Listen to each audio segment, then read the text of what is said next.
Hare Krishna.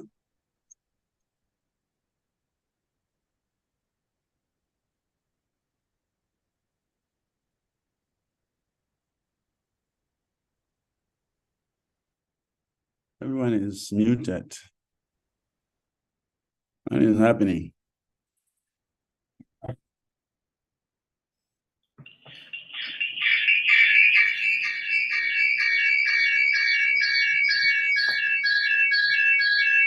Hare Krishna, Prabhu. Can you hear me?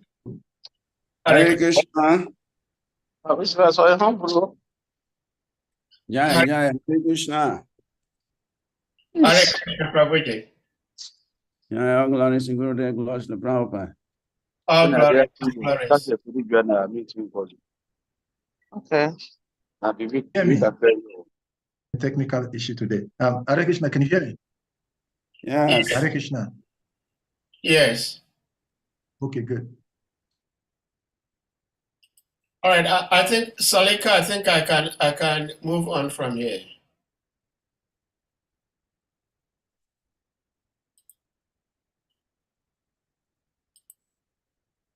So, Ade Prabhu, you can take it over for this one? Yeah.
Sorry, the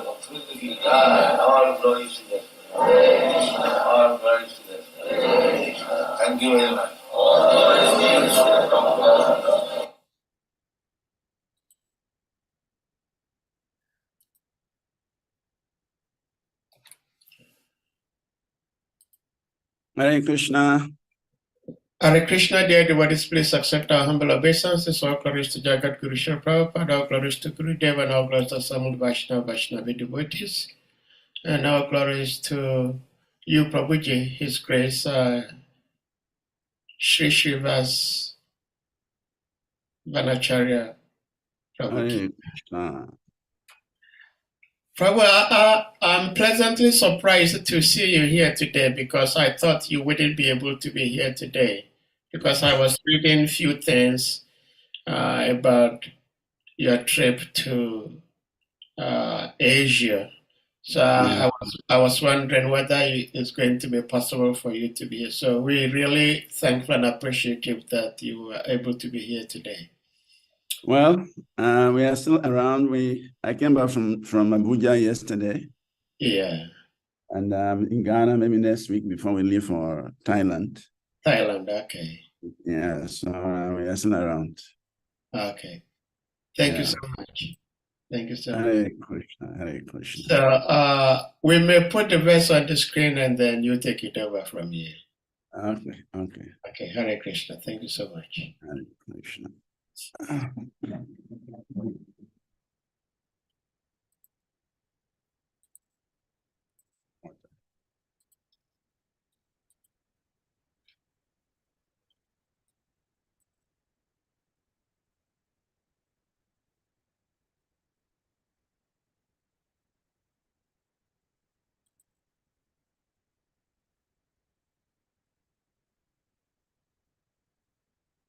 We can begin, eh?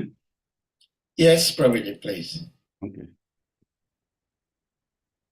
Narayana namaskritya narachayava narottamam devim saraswatim vyasam tato jaya mudirayat nashtapraya swabhadrasu nityam bhagavatam sevaya bhagavati uttamasloke bhakti bhavati naistiki. Om namo bhagavate vasudevaya. Om namo bhagavate vasudevaya. Om namo bhagavate vasudevaya. So we are reading from the Srimad Bhagavatam, Canto 2, Chapter 7,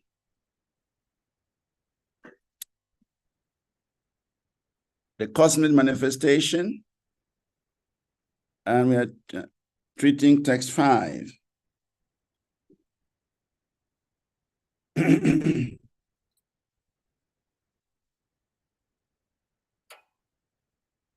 Taptam tapo vida loka shishayame ado sanaswa tapasasa chantu sanubut prakalpa samplava vinashtam ihatma tatvam samyak jagada munayo yat achakshatatmam taptam tapo vida loka shishayame ado sanaswa tapasasa chantu sanubut Prakalpa samplava vinashtam ihatma tatvam samyak jagada munayo yat achakshatatmam tatam tapo vida loka shikshayame adho sanaswa tapasasa chatu sanobut prakalpa samplava vinashtam ihatma tatvam samyak jagada munayo yat achakshatatmam.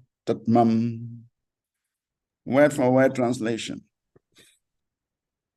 Taptam, having undergone austerities. Tapaha, penance. Vivida loka, different planetary systems.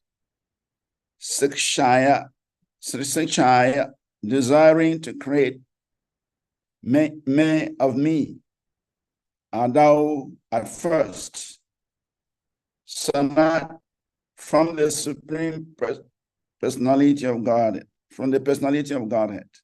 Swatapasa, by dint of my own penances. Saha, he, the Lord. Chatu Sanaha, the four bachelors named Sanat Kumar, Sanaka, Sanandan, and Sanatana. Abut appeared. Prak, previous. Kalpa, creation. Samplava, in the inundation, Vinashtam devastated. Iha in this material world, Atma, the spirit, Tatwam, truth, Samyak, incomplete, Jagada became manifested. Munaya, sages, Yat, that which Akshakshata saw clearly. Atman, the spirit. Translation: to create different planetary systems, I had to undergo austerities and penance. And the Lord has been pleased with me, incarnated in 4 sanas: Sanaka, Sanat Kumara, Sanandan, and Sanatan. In the previous creation, the spiritual truth was devastated, but the 4 sanas explain it so nicely that the truth at once became clearly perceived by the sages. Srila Prabhupada's purport. The Vishnu Sahasranam prayers mention the Lord's name as Sanat and Sanatana Tama. The Lord and the living entities are both qualitatively Sanatana or eternal. But the Lord is Sanatana Tama, or the eternal in the superlative degree. The living entities are positively Sanatana, but not superlatively, because the living entities are apt to fall to the atmosphere of non-eternity. Therefore, the living entities are quantitatively different from the superlative Sanatana, the Lord. The word San is also used in the sense of charity. Therefore, when everything is given up in charity unto the Lord reciprocates by giving himself unto the devotee. This is also confirmed in the Bhagavad Gita 4.11. Yeyatamam prapadyante. Brahmaji wanted to create the whole cosmic situation as it was in the previous millennium. And because in the last devastation, knowledge of the absolute truth was altogether erased from the universe, he desired that the same knowledge again be renovated. Otherwise, there would be no meaning in the creation. Because transcendental knowledge is a prime necessity, the ever-conditioned souls are given a chance for liberation in every millennium of creation. This mission of Brahmaji was fulfilled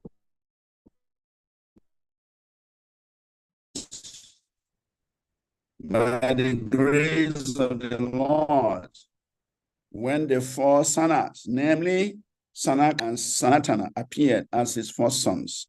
These 4 sanas were incarnations of the knowledge of the Supreme Lord, and as such, they explain transcendental knowledge so explicitly that all the sages could at once assimilate this knowledge without the least difficulty.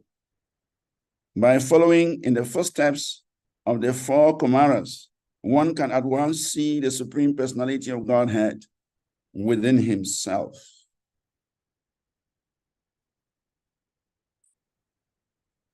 Om Gyana Timiradasya Gyanan Gyana Shalakayak Chakshuram Litam Yena Tasmai Sri Gurave Namaha Sri Chaitanya Manobhistam Stapitam Yena Bhutale Swayam Rupa Kadamahyam Dadati Swapadantikam Vandeham Sri Guru Sri Yuktapada Kamalam Sri Gurum Vaishnavamscha Sri Rupam Sagrajatam Sahagana Ragunastam Vitam Tam Sajivam Sadvetam Savadutam Parijana Sahitam Krishna Chaitanya Devam Sri Radha Krishna Padam Sahagana Lalita Sri Vishakam Vitamscha Nama Om Vishnu Padaya Krishna Prishtaya Bhutale Srimati Bhakti Tirtha Swami Iti Namine Namaste Krishna Padaya Prabhupada Asri Tatmane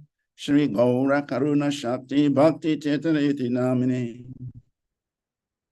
Nama Om Vishnu Padaya Krishna Prishtaya Bhutale Srimati Bhakti Vedanta Swami Iti Namine Namaste Saraswati Devi Gauravani Pracharini Nirvisesa Sunyavadi Pasachade Satarini Vanchakalpatarubhyascha Kripa Sindhubhya Ivacha Patitanam Pavanibhyo Vaishnavibhyo Namo Namaha Namo Mahavadanyaya Krishna Prema Pradayate Krishnaya Krishna Chaitanya Namini Gauratize Namaha Nityanando Vatutendo Vasuda Pranavalabha Janavir Jivita Patil Krishna Prema Prada Prabhu Padmavati Sutta Srimam Sachira Ananda Purvajaha Mavo Mata Jagat Rakta Rakta Gora Kelevaraha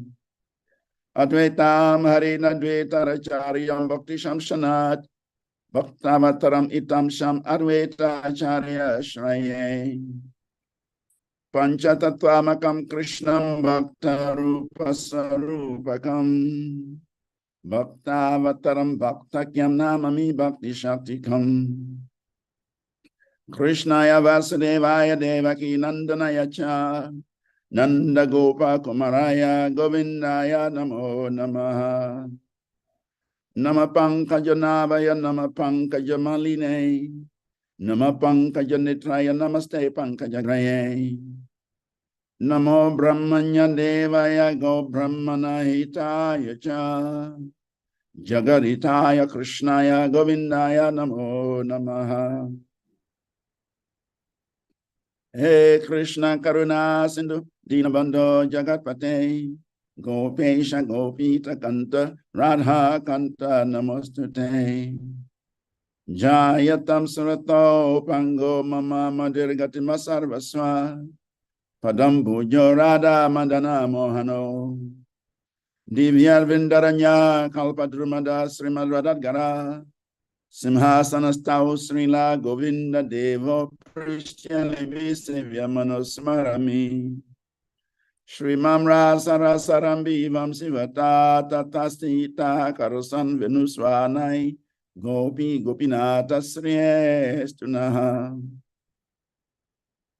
Tapta Kanchana Gaurangi Radhe Vrindavaneshwari Brisha Banusuta Devi Pranamami Hari Priye Devi Krishnamai Prokta Radhika Paradevata Sarvan Lakshmi Mai Sarvakanti Samohini Paraha Jai Sri Krishna Chaitanya Prabhu Nityananda Sri Advaita Gadadhar Srivasadi Gaura Bhakta Vrinda Hare Krishna Krishna Krishna Hare Hare Hare Rama Rama Rama Hare Hare Hare Krishna Krishna Krishna Hare Hare Hare Rama Rama Rama Hare Hare Hare Krishna Krishna Krishna Hare Hare Hare Rama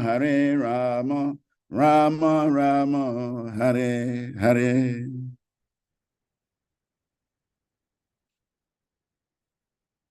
Translation again. To create different planetary systems, I had to undergo austerities and penance. And the Lord, thus being pleased with me, incarnated in 4 sanas: Sanaka, Sanakumara, Sanadan, and Sanatana. In the previous creation, the spiritual truth was devastated. But the 4 sanas explained it so nicely that the truth at once became clearly perceived by the sages. Bukam karoti vachalam pangum lagaete grim, yat kripatamahavande shri gurudina taranam, paramanam madhavam sri chaitanya ishwaram. Akanda mandala karam vyapta chara charam tatpadam dashitam yena, tasmai sri gurave namaha. So everyone is welcome to today's Srimad Bhagavatam class. And before we proceed to say something for our own purification and probably for the benefit of the audience, we seek the blessings of everyone so that we can properly represent the author of Srimad Bhagavatam, Srila Vyasadeva.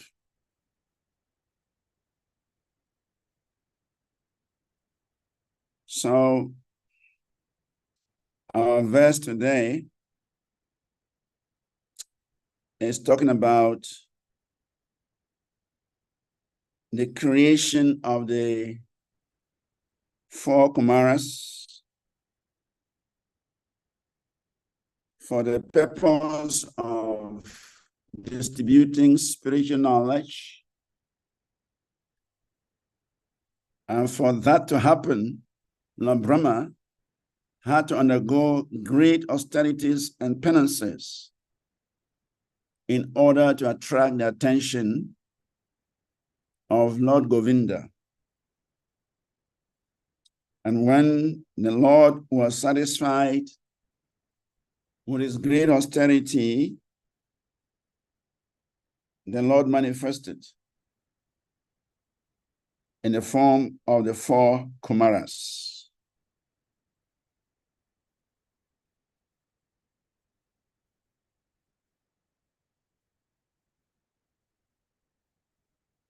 So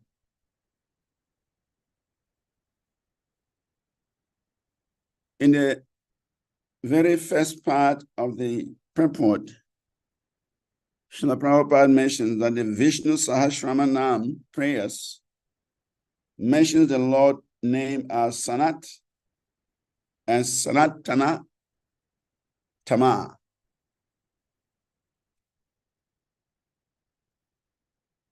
In other words, when we talk of the eternality,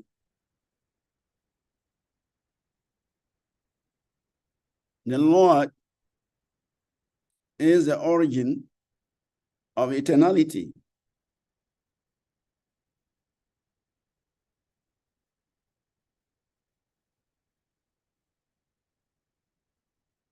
He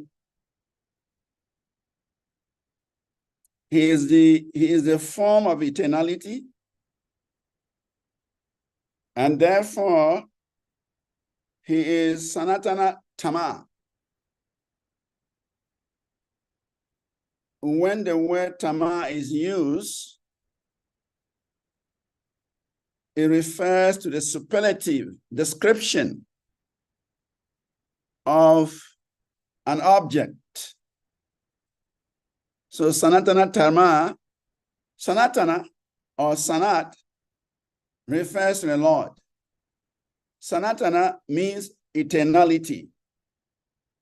And the Lord, he is the origin of all eternality. And even though there are other living entities who are also eternal as living entities, but then Krishna is the Sanatana Tama. He's the best of all the Sanatanas. He's the topmost of all the Sanatanas. He is the supreme of all the Sanatanas. Nayakanam Shiroratnam. Krishna Stus Bhagavan Swayam.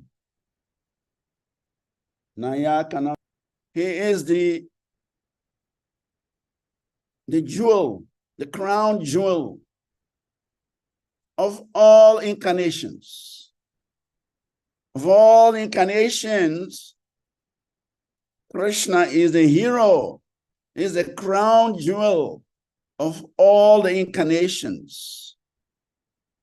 Therefore, Sanatana Tama means that the Lord is superlatively qualified. He occupies the best position ever. And so in the Vishnu Sahasranam, 1,000 names of Lord Vishnu, the Lord is described as Sanat and Sanatana Uttama. Furthermore, Srila Prabhupada mentions that there is a difference between the living entity and the Supreme Personality of Godhead.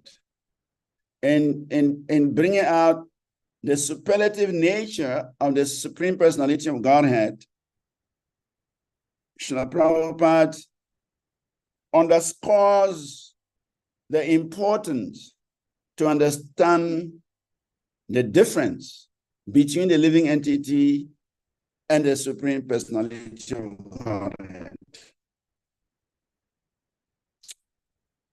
In the Chaitanya Charitamrita, it is mentioned, Jwalat Anirasi Yache Suplingira Kana. A living entity and the absolute personality of Godhead are never to be considered equal. Just as a fragmental part of the sun or the ray of the sun or the atomic ray of the sun can never be compared to the sun globe. So similarly, the living entity, even though is described as Sanatana, eternal. Mama ivam so jiva loke jiva bhuta sanatana. Krishna says the living entity is part and parcel of me eternally. So the living entity is also Sanatana. But Krishna is Sanatana Uttama. Or Sanatama Tama. He's the best of the best. Generally, the Mayava philosophers, they address themselves as Narayan. They see everybody as Narayan. But that is wrong. When Sri Chaitanya Mahaprabhu encountered these Mayavadis addressing themselves as Narayan, Sri Chaitanya Mahaprabhu protested vehemently that it was unauthorized for a living entity to compare himself. The living entity is a fragmental portion of the Supreme Lord. It's called Chitkana Jiva. Chitkana Jiva. He is a fragmental part, a very, very tiny aspect of the Supreme Personality of Godhead. And therefore, we cannot compare the living entity with the Supreme Personality of Godhead. In fact, the living entity is described as Maya Vasha. Maya Dishe, Maya Vasa, Ishware, Jivere, Veda. The Lord is the master of all his potencies. Krishna is the master of all his potencies, while the living entity is simply a servant of these potencies. The potencies, whether spiritual or material, they are completely under the control of the Supreme Personality of Godhead. For the living entity, he is always controlled by the potencies, either by the spiritual potency or the material potency. The living entity is always subjugated by the potencies because he's fragmental, because he's very tiny.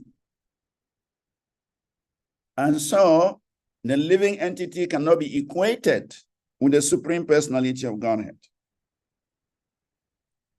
Therefore, the Mayavadis, calling themselves Daridra Narayan or Narayan,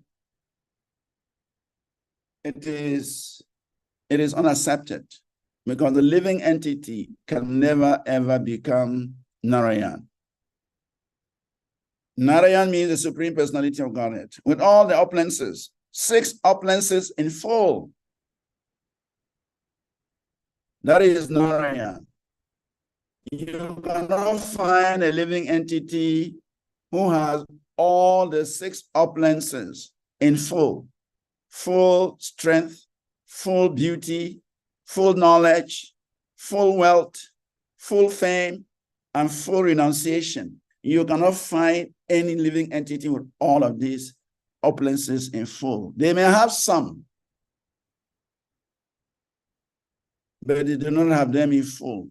I want to speak of having all the 6 opulences in full. But Lord Narayan, he has all the 6 opulences in full. So therefore, the living entity can never be compared to the Supreme Personality of Godhead. Furthermore, in the Mundaka Upanishad, it is also mentioned,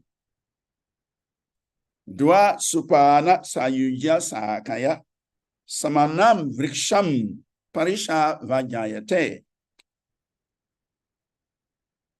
The Upanishad is saying that a living entity is subjected to the reactions of fruitive activity, whereas the Lord is never affected by fruitive activities.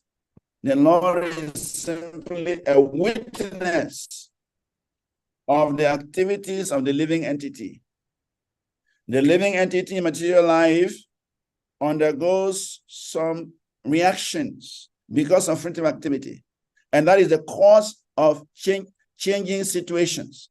That is the cause of changing bodies. That is the cause of changing locations. That is the cause of different experiences the living entity undergoes. Is all due to the reactions of fruitive activities. The Supreme Lord that does not undergo such reaction. The Supreme Lord does not undergo change of body. He does not undergo change of situations. No. The Lord chooses where he wants to be. The Lord advances himself when he wants to advance himself. The Lord, he comes into the world at his own choice. He is not forced by the laws of karma. He is not forced by the reactions of fruitive activities. The living entity is forced. So therefore, the Mundaka Upanishads is saying that according to a living entity's desire, he is wandering from one body to another and from one planet to another under the direction of the Supreme Personality of Godhead in his expansion as Paramatma. When the living entity comes to his senses, by the mercy of the Lord, he is awarded devotional service. Thus, he is saved from the clutches of Maya. This is the difference between the living entity and the Supreme Personality of Godhead. Maya Disha, Maya Vasha. Maya Disha means the Lord is the master of his energies. All the Shaktis are under the direction of the Supreme Personality of Godhead. Maya dakshina prakriti suyate sacharacharam. The material energy as well as the spiritual energy are all under the directions of the Supreme Personality of Godhead. Therefore, the Lord is described as Maya Dishe. He is the controller of all energies. The living entity is not described in the same way. The living entity is described as Maya Vasha. He is a servant. He is subjected or subjugated by the energies of the Lord. And therefore, the living entity cannot be placed on the same platform as the Supreme Personality of Godhead. Srila Prabhupada also mentions that the word son is used in the sense of charity. Therefore, when everything is given up in charity unto the Lord reciprocates by giving himself unto the devotee. And then he quotes the verse from the Bhagavad Gita 4:11.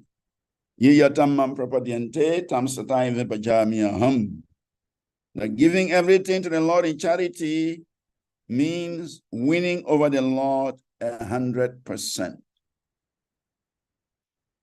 In fact, when Krishna was discussing this issue of charity, this issue of offering everything in the service of others, actually, Lord Krishna glorified the trees of Vrindavan. Aho Eshamvaram Janma Sarva Prani Upa Jivanam Su Janasya Yeshamvai Vimukta Yanti Naritiha. Just see how these trees are maintaining every living entity. Their birth is successful. Their behavior is just like that of great personalities. For anyone who asks anything from a tree never goes away disappointed. In other words, Krishna is comparing the trees of Vrindavan to personalities who have dedicated everything of their life for the benefit of others. To render service to the Supreme Personality of Godhead means to render service to every part and parcel of the Supreme Personality of Godhead. Sometimes people say they are serving God. Yes, we are trying to serve God. But can we immediately see God? No, we cannot immediately see God. But we can see the devotee. We can see the devotees around us. So when we render service to the devotees of the Lord, that is as good as rendering service to the Supreme Personality of Godhead. In fact, Chaitanya Mahaprabhu, 3 consecutive years in Puri, the residents of Sri Kant would always ask Chaitanya Mahaprabhu, their householders, what is the duty of a householder? And Chaitanya Mahaprabhu would emphasize again and again that there are 2 things one must do: Vaishnav Seva and Japa Nirantara. He says, rendering service to the Vaishnavas, Vaishnav Seva. If we render service to the Vaishnavas, if we dedicate our life in the service of the Vaishnavas, that is wonderful. And then he said, then we should chant the holy names of the Lord constantly. Krishna Nam Nirantara. If we chant the holy names constantly, he says, if you do these 2 things, Krishna will smile upon you. Krishna will favor you in due course of time. So the trees of Vrindavan, they were rendering such wonderful service with every aspect of their life. And that is actually applicable to all trees. Trees provide, in fact, there is a verse also, Patra Pushpa Falachaya, Mula Vakala Adrudi Bihir, Ganda Nirashya Basmati, Lokai Karma Vivartate. So these trees fulfill everyone's desires with their leaves, with their flowers, with their fruits, with their shade, with their roots, with their bark, with their wood, with their fragrance, with their sap, with their ashes, with their pulp, and with their shoots. So every part of a tree is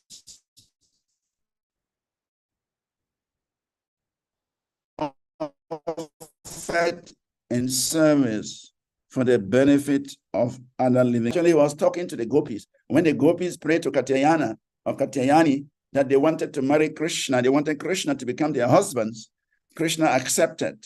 Katyayani blessed them. Tatastu, let it be so. If you want to become a servant of Krishna, if you want to marry Krishna, if you want to offer everything to Krishna, that is the most wonderful thing to do. You have my blessings. So when the gopis received Katyayani's blessings, they were very happy. Then the next day, they went to bathe in the Yamuna.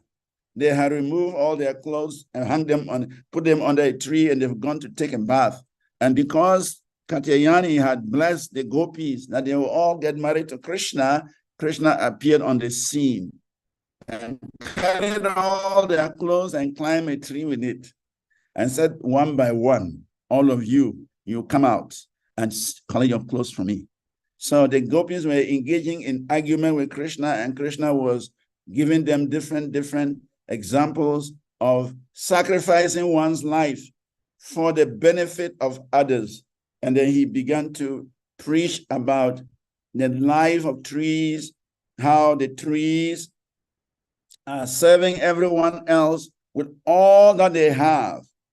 And so Krishna concludes that conversation by saying that Itavajama sapalyam dehinam iha dehishu pranay atha diyavacha shreya acharanam sadaha.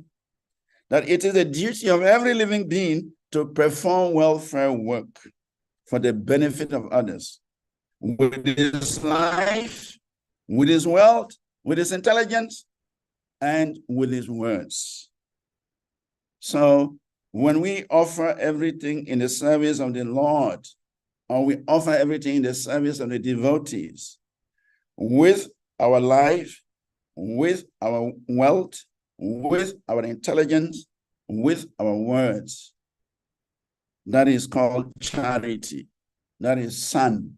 And when we are able to do that, then what happened? We purchase the Supreme Personality of Godhead. As soon as we are able to serve others nicely, Krishna becomes speechless. Krishna smiles. Just see this living entity. He has understood the philosophy of doing everything to serve my devotees. So this way, Krishna becomes purchased when we engage everything that we have in his service or in the service of the devotees. It attracts Krishna's attention immediately. So Prabhupada punches that fact here. It is also, he also mentioned, Brahma wanted to create the whole cosmic situation as it was in the previous millennium. And because in the last devastation, knowledge of the absolute truth was altogether erased from the universe, he desired that the same knowledge again be renovated. Otherwise, there will be no meaning in the creation. So Brahma has a duty. We all remember that Brahma created, in the beginning, Brahma created the 5 principles of nations. Tamas, under Tamas, Misra, Tamas, under Tamisra, Moha, under Moha. Now Brahma created the 5 principles of ignorance, because the living entity is desiring to exploit material nature.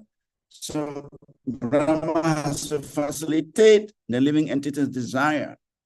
However, Lord Brahma is not satisfied with that tongueless tax. Is not satisfied, because as a very advanced personality, he knew that without knowledge, without education, the living entity cannot get out of this material world.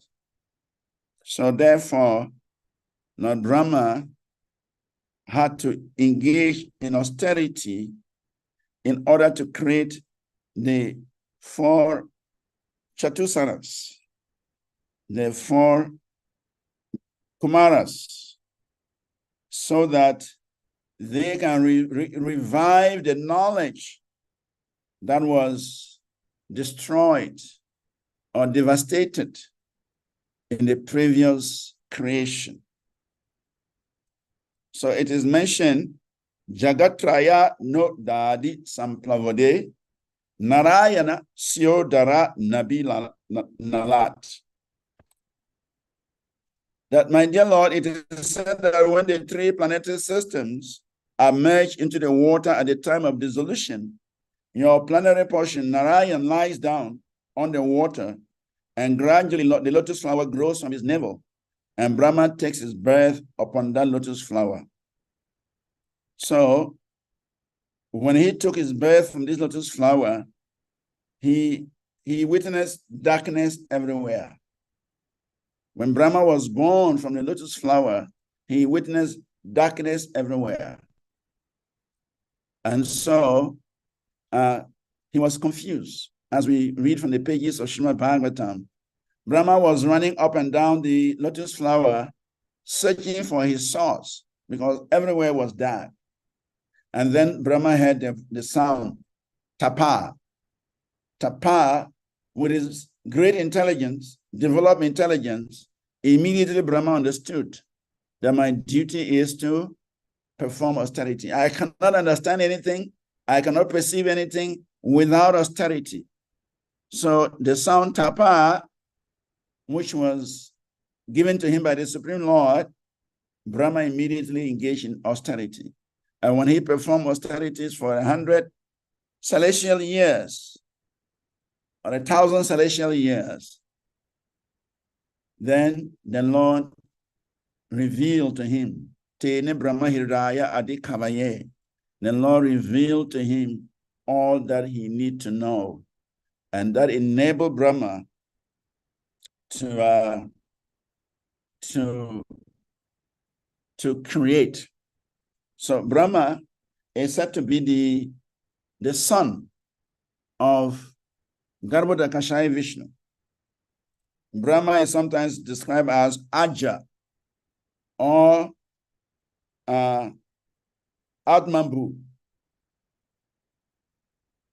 Aja means self-born. So, of course, Brahma is not self-born, but it means he has no material father, he has no material mother. Brahma is born from the lotus flower sprouting from the navel of Garbhodakashaya Vishnu. So, if we really want to talk of the Son of God, as our brothers in Christendom claim, the real Son of God is Brahma, because Brahma was born directly by Garbhodakashaya Vishnu. So he is the real Son of God.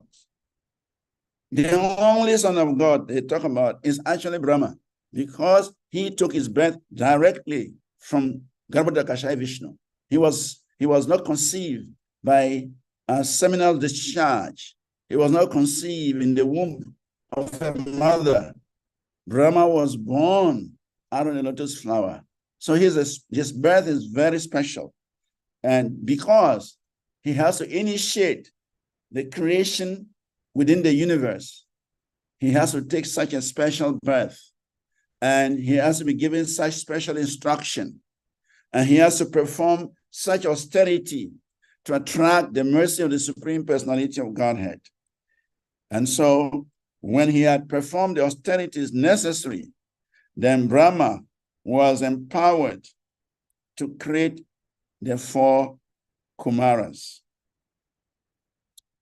Of course, in Kali Yuga, we cannot perform such great austerities as Brahma did. In Kali Yoga, our austerities are 16 rounds of japa minimum and following the 4 rules and regulations.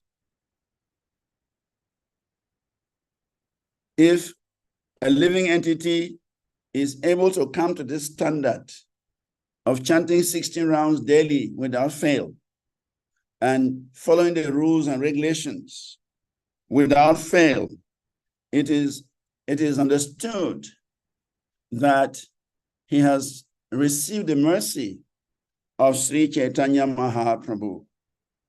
Only by the mercy of Sri Chaitanya Mahaprabhu, we are able to chant 16 rounds and we're able to follow the principles, regulatory principles of devotional service.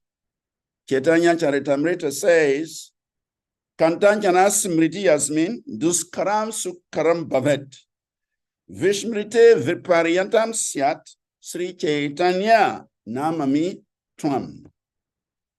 Things that are very difficult to do become very easy to execute if somehow or the other one can simply remember Sri Chaitanya Mahaprabhu.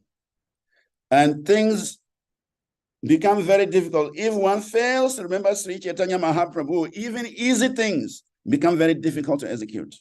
So we must understand that Chaitanya Mahaprabhu is giving us very special mercy in Kali Yuga. And with that special mercy, we are able to perform this austerity of chanting 16 rounds daily without fail and following the 4 regulatory principles. Kumana sumanastram hi yati yashya prabhajaho sumano rupini mantrena tam chaitanya prabhumbaje. I therefore offer my obeisances unto the lotus feet of Sri Chaitanya Mahaprabhu, because simply by offering a flower at his lotus feet, the most ardent materialist becomes a devotee. Just by offering a single flower at the lotus feet of Sri Chaitanya Mahaprabhu, the most ardent, non-devotee, materialist can become a devotee. Vande sarvadeham tam chaitanya yat prasadam yavana sumatayante Krishna Rama prajalpataha. By offering my obeisances to Sri Chaitanya Mahaprabhu, by whose mercy even unclean Yavanas become perfectly well-bred gentlemen. So Chaitanya Mahaprabhu is facilitating our austerity in Kali Yuga. Even though it's very difficult to perform austerities, of course, we can dream of performing the austerities that Brahma performed in order to please the Supreme Personality of Godhead, and the Lord incarnated himself as the 4 Kumaras in order to provide knowledge within the universe. Brahma was such a powerful person, Aja, Atmambhu, self-born, the son of the Supreme Personality of Godhead, Garbhodakashaya Vishnu. He had that potency to perform such austerity. But for us, we don't have the strength, we don't have the ability to perform such austerity to make things easy for us. And just by remembering him, that is why the Panchatattva mantra, Sri Krishna Chaitanya, Prabhu Nityananda, Sri Advaita Gadadhar, Srivasati Gaura Bhakta Vrinda is very, very important, very crucial for us. By taking shelter of Chaitanya Mahaprabhu and the Panchatattva, his associates, everything becomes easy. It becomes easy for us to chant. It becomes easy for us to follow the principles. It becomes easy for us to practice Krishna consciousness. So therefore, we have to take more shelter of Lord Chaitanya Mahaprabhu. Then our practice of Krishna consciousness become much, much easier. Srila Prabhupada also mentions that because transcendental knowledge is a prime necessity, and the ever-conditioned souls are given a chance for liberation in every millennium by this arrangement, Brahma had to fulfill this necessity by performing the great austerities in order to invoke the Lord, to attract the Lord, to manifest as Sanaka, Sanakumara, Sanadan, and Sanatan. Sanakamcha, Sanadamcha, Sanatanam Atamambu. Sanakumaram cha munim, Nishriyam Udwa Saha. In the beginning, Brahma created 4 great sages named Sanaka, Sanada, Sanatana, and Sanakumara. All of them were unwilling to adopt materialistic activities because they were highly elevated due to their semen flowing upwards. When Brahma created the 5 principles of nations, he was not satisfied with it. He found it to be disturbing because it was going to entangle the living entities. Therefore, to counteract that, he created the 4 principles of knowledge: Sankhya, Yoga, Vairagya, and Tapas. The 4 Kumaras, they represent these: Yoga, Sankhya, Vairagya, Tapas. Sankhya means philosophy, analytical study of the universe, of the items of the universe. Yoga means mysticism. Vairagya means detachment. And tapas means austerity. So the 4 Kumaras, they represent these 4 principles. And then the living entity engages in the pursuit of these 4 activities, he can become delivered from the material world. It is even mentioned that even when Chaitanya Mahaprabhu appeared in Kali Yuga, these personalities also appeared. Chaitanya Avarata Krishna Preme Lubdhana Brahma Shiva Sanakadi Prithvi Jamiyaha. When Chaitanya Mahaprabhu appeared to inaugurate the Sankirtan mission, even great personalities like Lord Brahma, Lord Shiva, and the 4 Kumaras, they could not resist participating in Mahaprabhu's mission of distributing love of Godhead. So they also appeared to participate in the Lord's Sankirtan mission. They also appeared to taste the nectarian distribution of the holy names of Krishna. Therefore, these 4 incarnations of knowledge, they are actually described as incarnations. They represent the knowledge aspect of the Supreme Personality of Godhead. They are invested with the power of knowledge. The power of knowledge was invested in the 4 Kumaras. And of course, the power of devotional service invested in Narada Muni.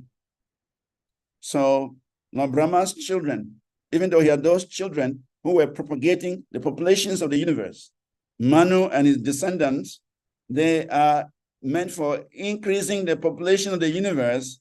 Meanwhile, the Kumaras and Narada, they are increasing the knowledge and devotion of the living entity. So one side of Brahma's children are responsible for increasing the population of the universe, while the other side of his children, they are responsible for providing spiritual knowledge and devotional service for the living entities so that they can become delivered from this material creation. So the 4 Kumaras manifesting from the austerities of Brahma is actually meant to provide spiritual knowledge for all living entities in this world. And Prabhupada concludes the verse by saying that following in the footsteps of the four Kumaras, one can at once see the Supreme Personality of Godhead. Following in the footsteps of the four Kumaras, one can at once see the Supreme Personality of Godhead. So the four Kumaras, they are also part of the Mahajans. The 12 Mahajans include the four Kumaras. And then the Mahajanas, they actually set the pace. Mahajanas, they lead the path, they chalk the path, they create the spiritual path, and all others follow. Dharmasya tatvam nihitam guhayam mahajano yena gata sampantaha. That dry arguments are inconclusive. A great personality whose opinion does not differ from others is not considered a great person. So simply by studying the Vedas, which are variegated, one cannot come to the right conclusion. The solid truth of religious principles is always hidden in the unadulterated heart of the devotee. Therefore, the Shastra says that we should follow in the footsteps of the Mahajans. Wherever the Mahajans advocate, we must do that. We must follow that without deviation. Furthermore, Sri Chaitanya Mahaprabhu tells Prakasananda, Dharma stapana hetu sadhura vyavahara puri gosanara ye charana se dharma sara. A devotee's behavior establishes the true purpose of religious principles. Therefore, personalities like Madhavendra Puri, his behavior, his activities establishes religious principles. Similarly, the four Kumaras, such exalted personalities, they appeared to provide spiritual knowledge, to provide vairagya, renunciation, to provide austerity, to show example, to lead. And therefore, by following them, Srila Prabhupada says, one can see the Supreme Personality of Godhead. So austerity is important. Without austerity, one cannot achieve anything in this world. That is a fact. Austerity, whatever we want to achieve in life, whether spiritual or material, some austerity must be performed. You cannot achieve anything without austerity. Austerity is the foundation upon which one can achieve some success. So therefore, Brahma's life, Brahma's example is showing us again and again that if we want to please the Supreme Personality of Godhead, we must be ready to perform some austerity in order to please the Supreme Lord. And by so doing, the Lord becomes pleased, and the Lord becomes available, and the Lord offers himself to such a devotee who performs such austerities to please him. So Brahma is an example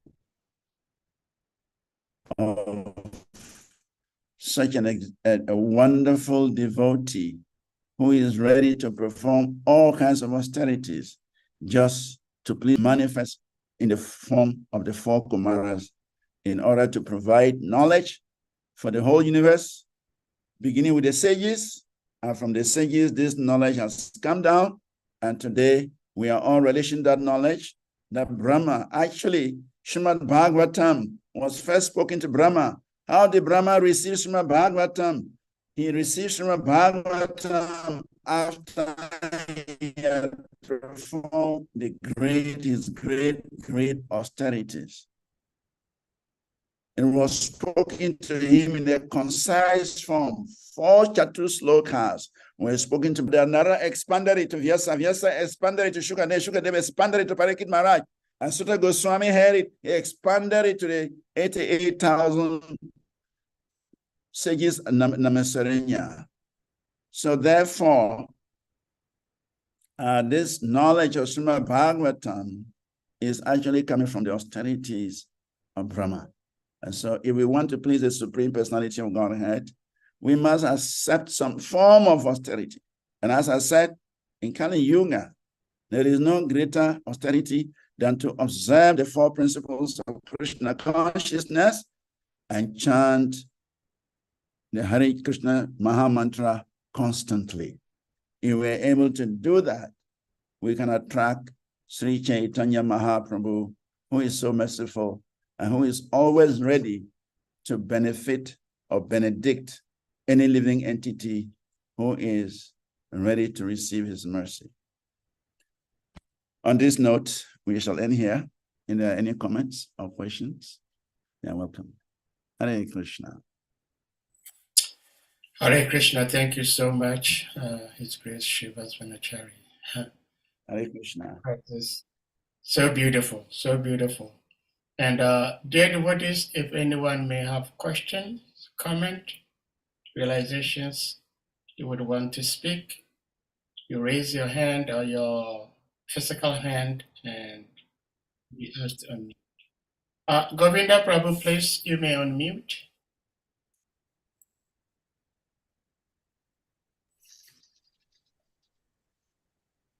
Hare Krishna, Govinda Prabhu.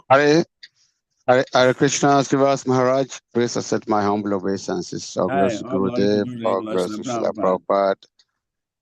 All glories to you, and thank you very much for your wonderful presentation as always. Hare Krishna. Thank you. Hare Krishna. Gurudev ki jai. Hare Krishna. Hare. Hare Krishna. So my question is about the austerity. You know, Krishna is a loving father. Yes. And for a father to bless you, you know, the son has to go through all kinds of suffering, touching his body, to starve for many, many years before the father will turn or pay attention to his son's needs. Someone may say that, may question, what kind of God is that? What kind of loving father is that? Is it that one has to go through this torture of the body, not eating, just fasting, not drinking? Is that what attracts the Lord? Or going through this kind of austerity help one to control his mind and control his senses in order not to be loose, in order not to depend so much on his body and a bodily attraction that elevates one consciousness to divinity. Because if it's only through the touching of the body, there are so many living entities already doing that, but they don't have any spiritual advancement. It's like, for instance, tiger can stay for, you know, the time that he catches some animal to eat. He has to go through fastings, but he's not advanced. You know, likely there's so many, you know, living entities like that. So I would like you to explain, and if that is the case, does that also affect, like if one going through this kind of troubles, touching of the body, does that have something to do with the demigods? Or the demigods are to provide us air, wind, like Hiranyakashipu was performing austerity, and at a point he was disturbing the whole universe. Do the demigods get affected, and do they also help that living entity to uplift his consciousness to the supreme? So it's kind of question everywhere. Double question. Mm. Yeah, thank you. Actually, you answered the question by the second part of your question by saying that the living entity performs this austerity in order to control the mind and the senses. That is actually the reason, because the living entity in material life, in fact, in the spiritual life, in the spiritual world, there is no austerity. In the planets, in the local Vrindavan, there is no austerity, not at all. Not a single austerity. It's all festival, celebration, blissful existence. There is no austerity. But those of us who have entered the material creation, then austerity becomes necessary. Why? Because our senses are so attached to the sense objects. Our mind is so polluted. Our consciousness so polluted. Our ego is very strong. So these austerities are actually meant to purify the senses, purify the mind, purify the intelligence, purify the ego, and bring us to a level where we can actually perceive the Supreme Personality of Godhead. And one who performs these austerities becomes free from all these impurities. Of course, as you're saying, you have to perform these austerities with a goal. Otherwise, if you just perform austerities like the tiger is hungry for days, no food, he's also performing austerity.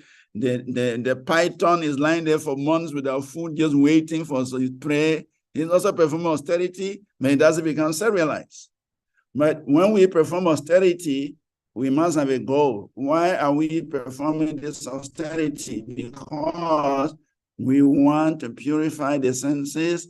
We want to please the Supreme Personality of Godhead. We want to do something extraordinary, which is out of this material world. And so the austerity has a purpose. The austerity is spiritually inclined. And so the results will also come. So the purpose of the austerity is not just to torture the body, but to control the mind and the senses.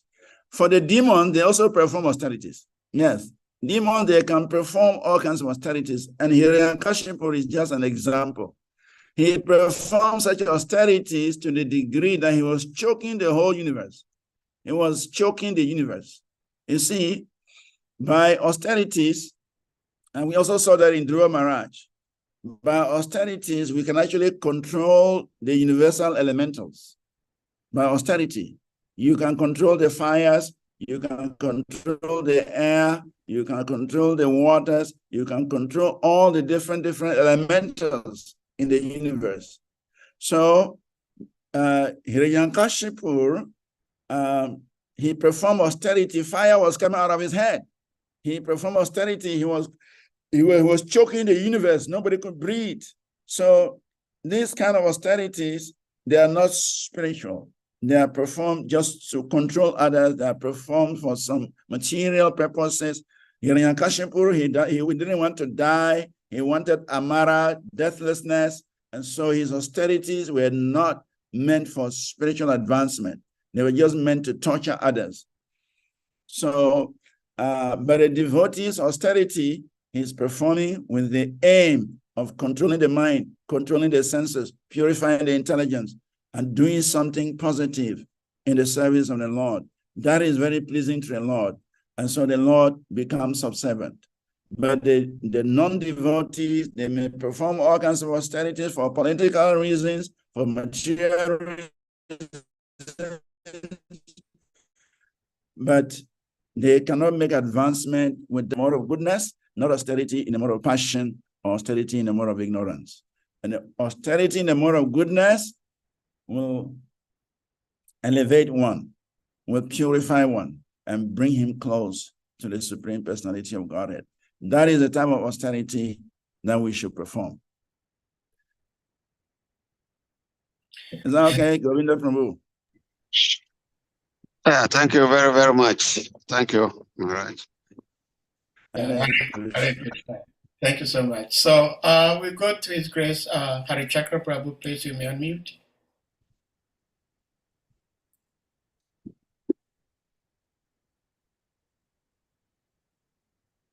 Hari Chakra Prabhu, are you there?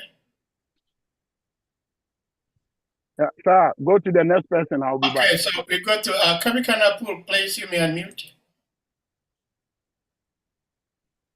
Yes, thank you very much. Hare Krishna Maharaj, please accept my humble obeisances. Hare Krishna, Kavikanapur. Thank you very much. I'm just remembering Abuja. Yes, Maharaj. I should thank you for coming to bless us, to purify us, Maharaj. Thank you very much for your assistance. No, Hare Krishna Maharaj, it's a pleasure for us. It's a privilege. We are very fortunate to have you. Hare Krishna. Thank you, Maharaj. So, Maharaj, so my question is, because when we're talking about austerity, and for some of us who have stayed in India and who have stayed in this, stayed in West Africa, we have seen the different situations. My observation is that in India, they don't emphasize so much about austerity. They emphasize so much about their services.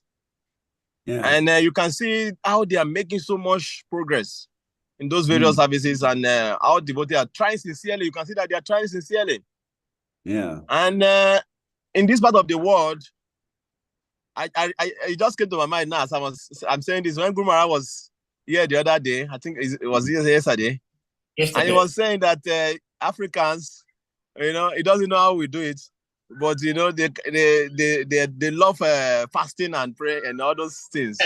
But other part of the world, nobody care about that so much. They care so much about going to the dam, about chanting the dam, about all those things. So I was thinking again and again about it, because we see that sometimes when people become very austere, they become proud, they become arrogant, they become unforgiving, because they are thinking themselves in a particular level of consciousness, and they think that everybody around them, they are very low and whatever. So how to balance this situation? Because I see when I observe the devotees in India, they're very dedicated to their services. You see them, they talk about the service. Even on Ekadasi, there is a big competition about preparations. So if you want to be austere in such a situation, it will be very difficult. So how to balance this, Maharaj? Should we be austere and our heart is not changing, or our heart is changing and try to live a normal life? How to balance the situation, Maharaj? Thank you.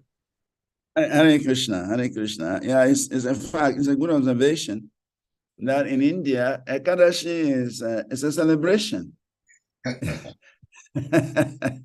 And in India, Ekadashi, there's so many preparations. They have so much variety on Ekadashi. You can still enjoy yourself as much as. The only thing is don't eat grains. That's all. And even like Kartik, here in West Africa, most devotees want to go non-grain for the whole month. India, nobody cares about it. Maybe then people observe the Bhishma Panchaka with non-grain. They just take roots and fruits for the 5 days. That is in Mayapur. I don't know what happens in other temples, because most of the times I am in Mayapur when we do the Bhishma Panchaka. So, but as we said, the emphasis is service. Yeah. Of course, there are a few devotees who individually, they perform their austerities. They may not even say it. They may not even talk about it, because they want to achieve certain results, certain goals. They do like that. But it's not on a mass scale. It's not everybody like that. So they've captured the essence. The essence of bhakti is to render service. That's the essence. If you perform austerities and your heart remains hard, actually austerities, if it is not done properly, it will harden your heart. That is a fact. And when austerities are performed to harden your heart, then what is the value of that austerity?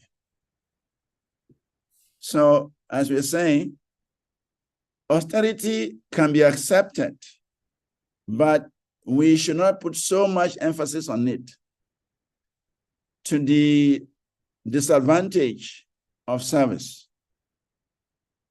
Service is more important. In fact, there is even a quotation where Srila Bhaktisiddhanta found a brahmachari sleeping in the ashram on Ekadashi. And so Srila Bhaktisiddhanta woke him up and said, "Why are you sleeping? Why you didn't go out to preach?"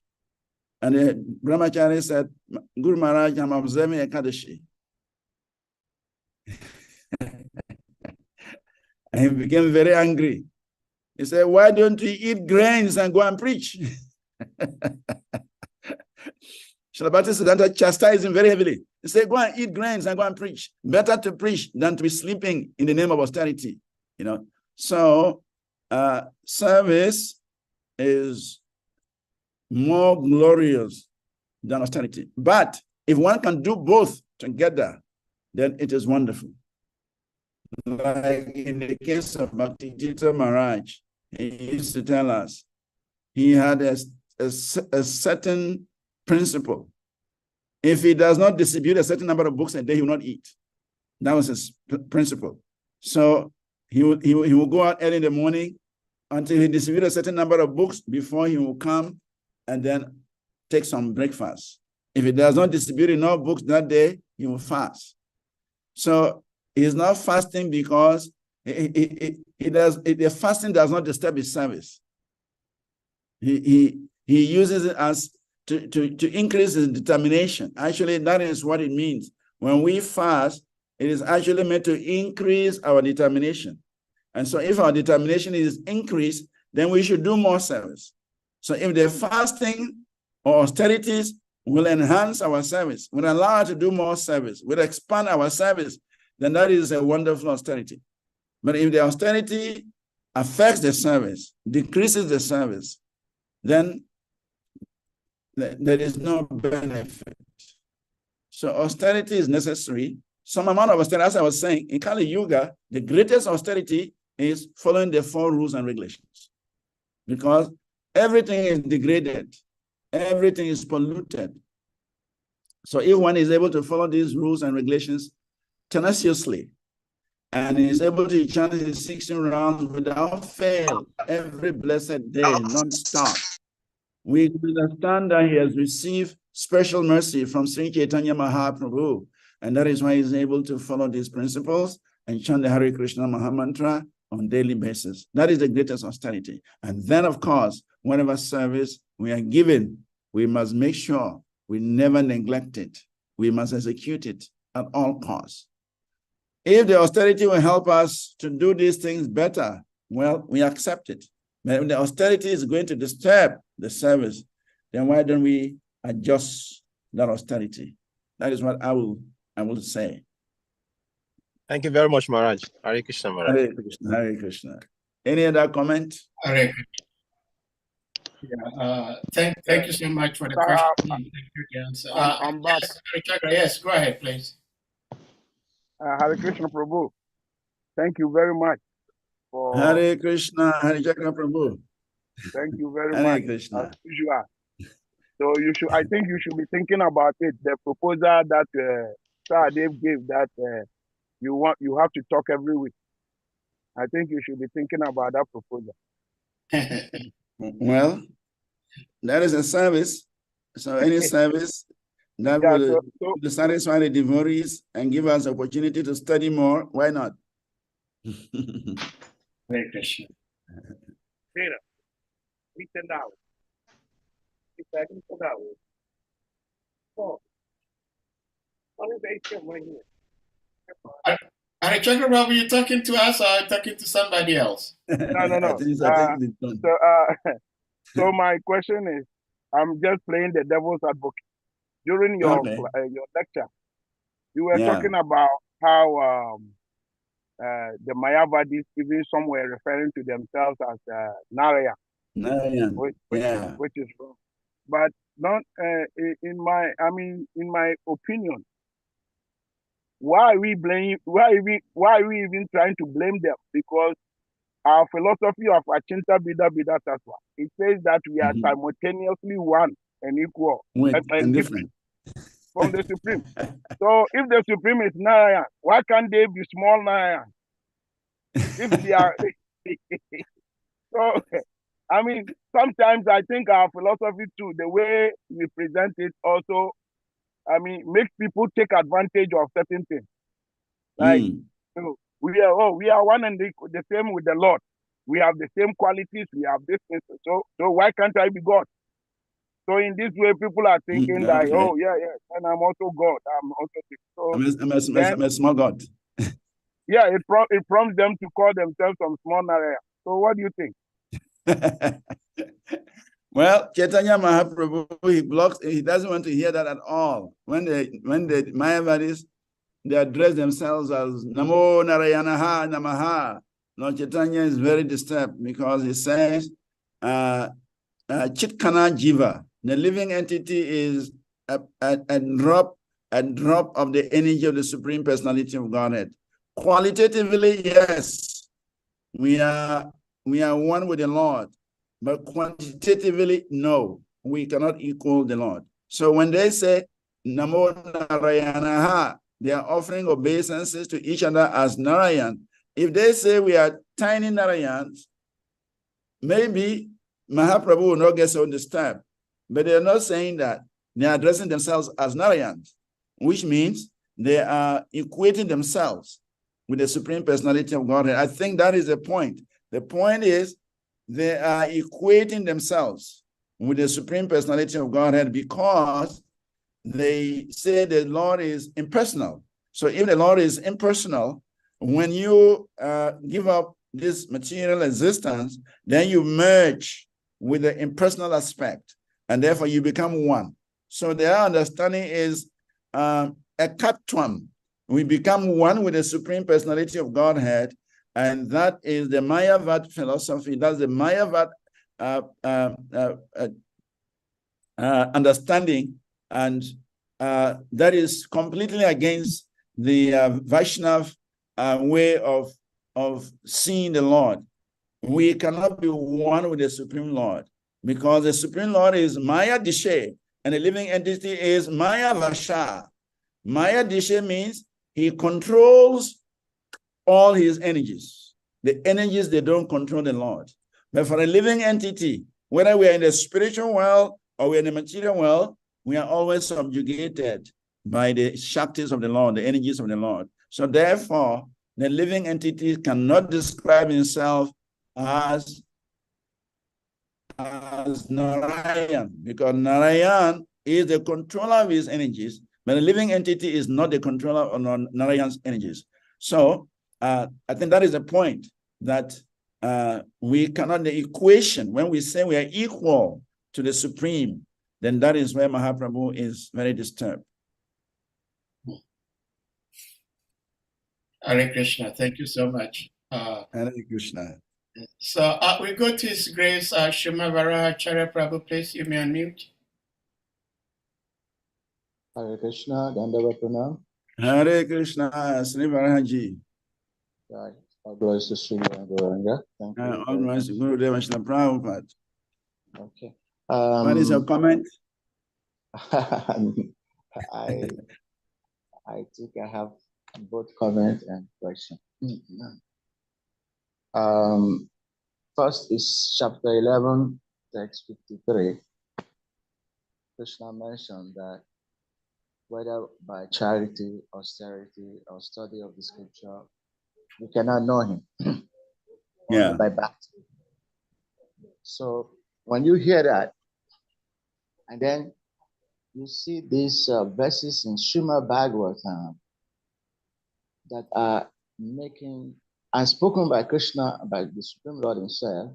And making austerity to become like, you know. Anyway, I will cite the verses. Srimad Bhagavatam 2nd Canto, chapter 9, 20 to 24. In all those verses, the Lord is placing austerity very high. In fact, in the verse 24, it says that austerity and I are non-different. Austerity is not different from me. I don't know if Prabhu Saade wants to show those verses. Yeah, it says 9 verses. 9 from 20 to 24. Chapter 9, 20 to 24. Each verse is eulogizing austerity in a very high way. That by austerity alone, you can see God. The purpose of austerity is to see God. The perfection of all blessings is to see God through austerity. Yeah. And 24 says, you can go through them, verses, and verse 24 says that I'm not different. He said, I create this cosmos by such penance, I maintain it by the same energy, and I will do it by all the same. Therefore, that is 24? Yeah. Okay, 23 says, I and the penance are not different. That is it. Yes. You see that? Yeah. Yes. So now taking Bhagavad Gita as the preliminary study of Bhakti, and taking Srimad Bhagavatam as, more elevated.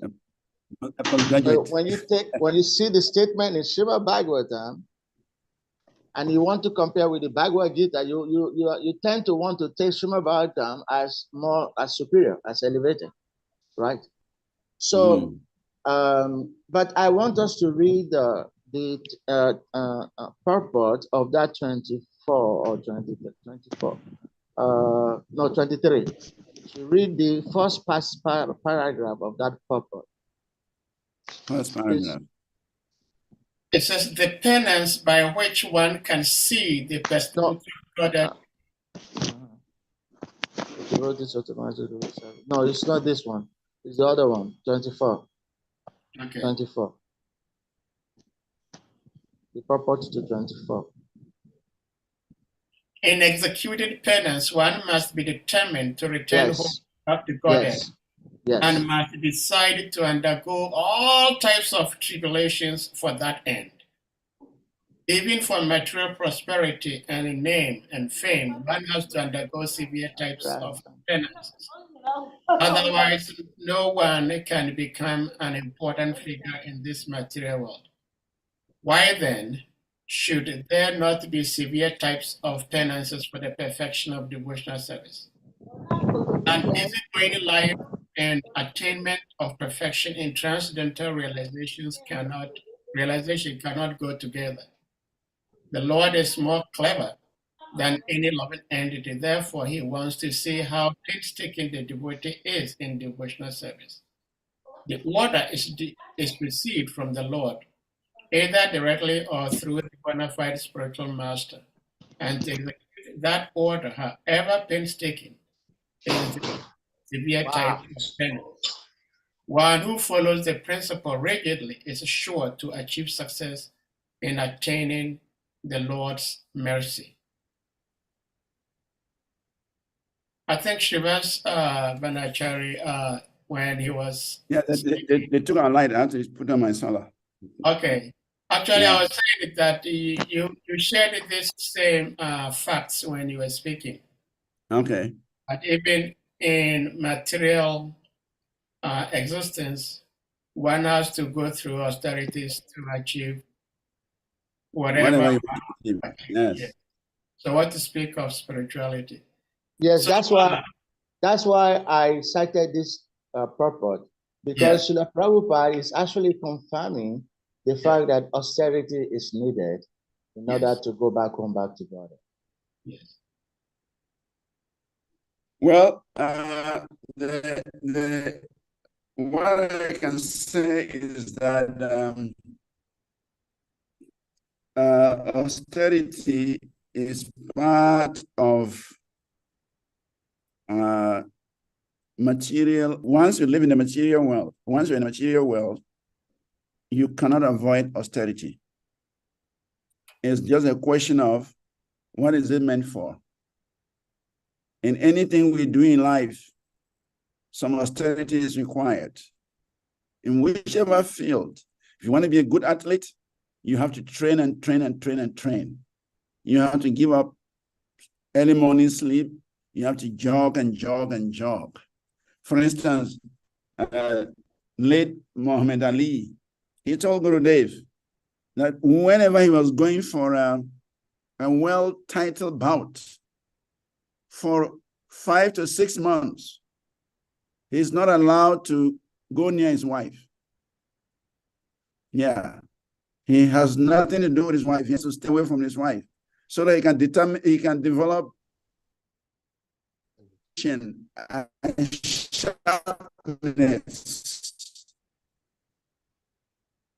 smartness. That is austerity. For him to win the world title, he has to perform some austerity. So austerity, that we cannot avoid austerity. Taking birth is an austerity. 9 months in a womb is an austerity. Growing up is an austerity. Going to school is an austerity. Working is an austerity. Anything we do in this material world involves austerity. That is a fact. That is part of the punishment, actually. Let's put it that way. It's part of the punishment to be in the material world. You have to perform some austerity in order to survive. Even in our homes, in our family lives, some austerity is there. One party behaves in a very funny way, and you have to contain him, you have to tolerate him. It's austerity. So the material world is so designed that austerity cannot be avoided. So if we are performing that austerity for spiritual purposes, it's glorious, because you must perform austerity. Tapasya cannot be avoided, but you can channel that tapasya for your spiritual advancement, and that will take you out of the material world completely. Otherwise, you will have to perform some austerity in order to achieve some goal, in order to achieve some material feat, but it will not take you out of the material world. So austerity cannot be avoided, because the material world is so designed that everyone has to go through some austerity. Well, thank you so much. Shimabara Prabhu, I thought you said you had a comment and a question.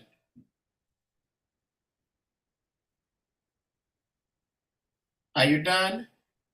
Are you still there? Hare Krishna, Hare Prabhu.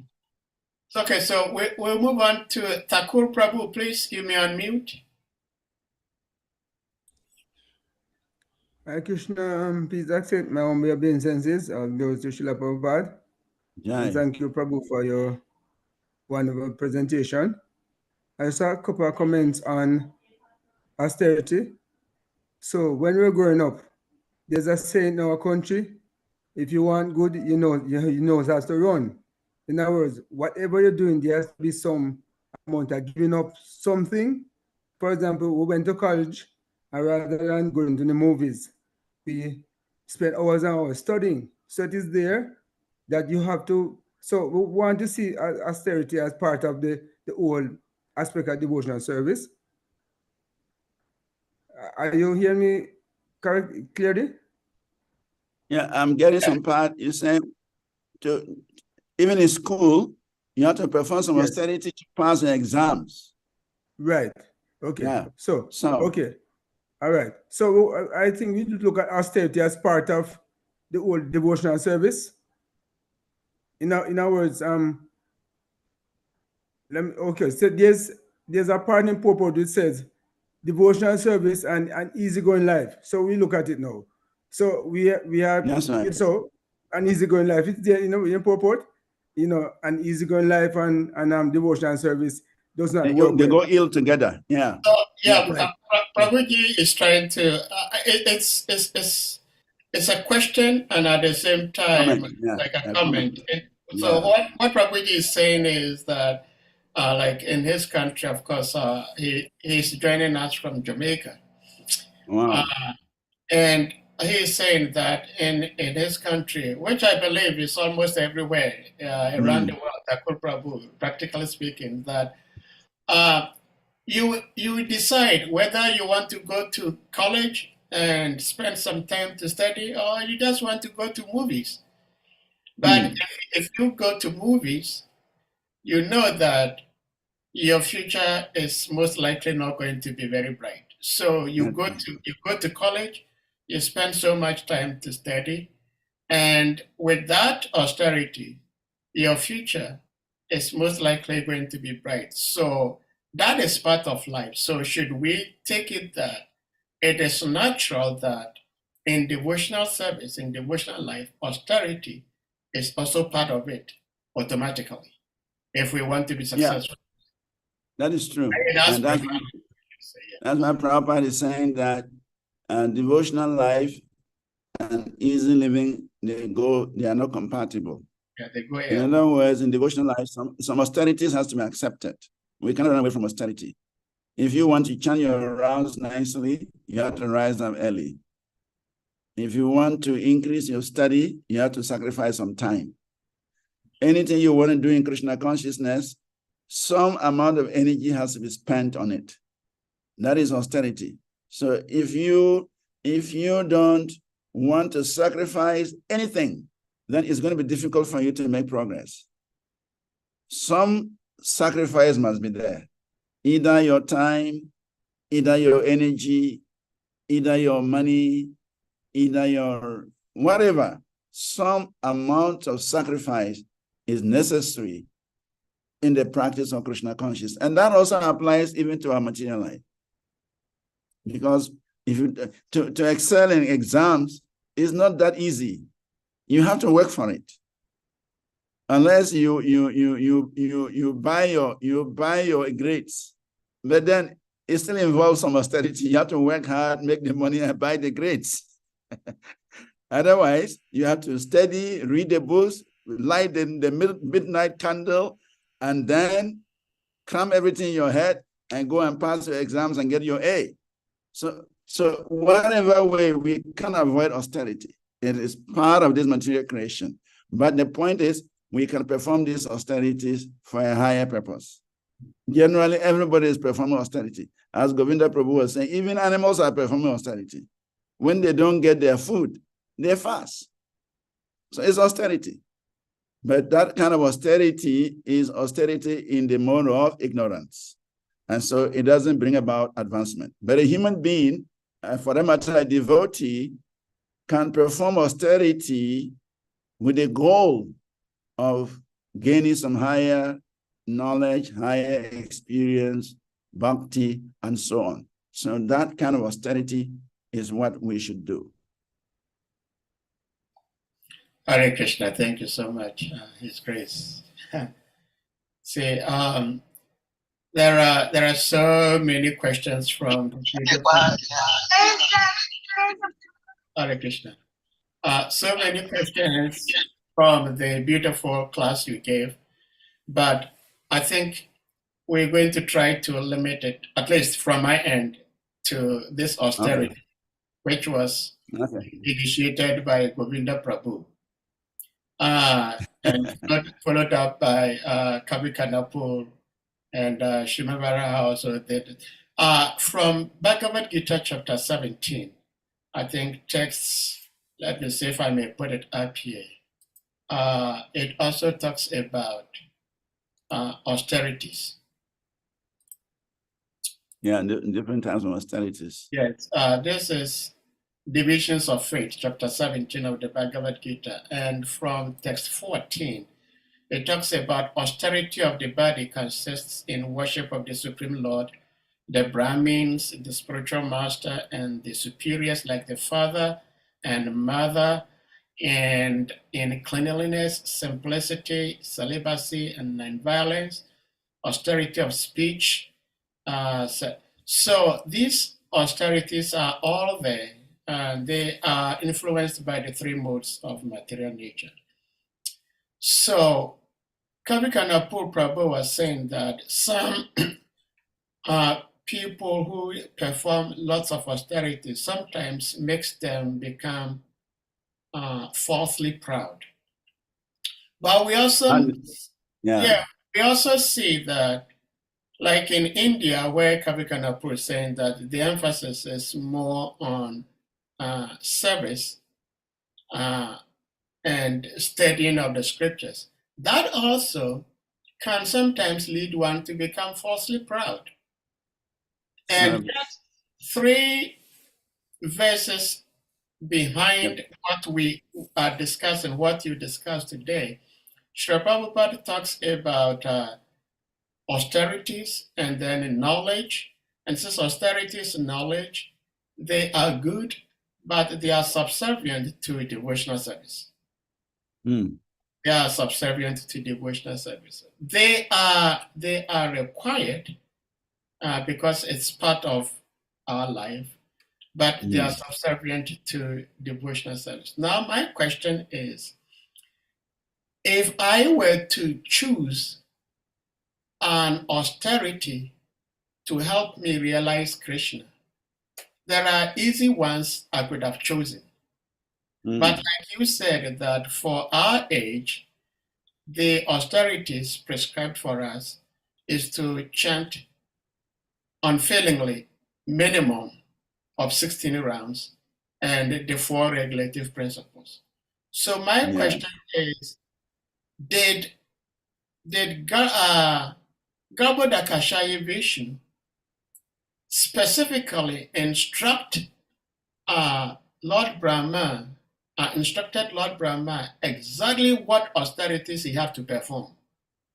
Or Lord Brahma on his own accord decided what austerities he was going to perform?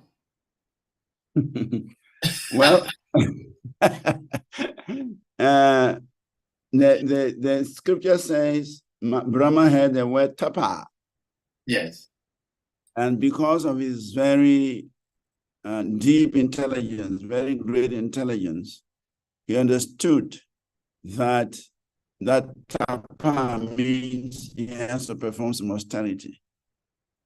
Well, in that statement, it does not define what austerity Brahma should perform.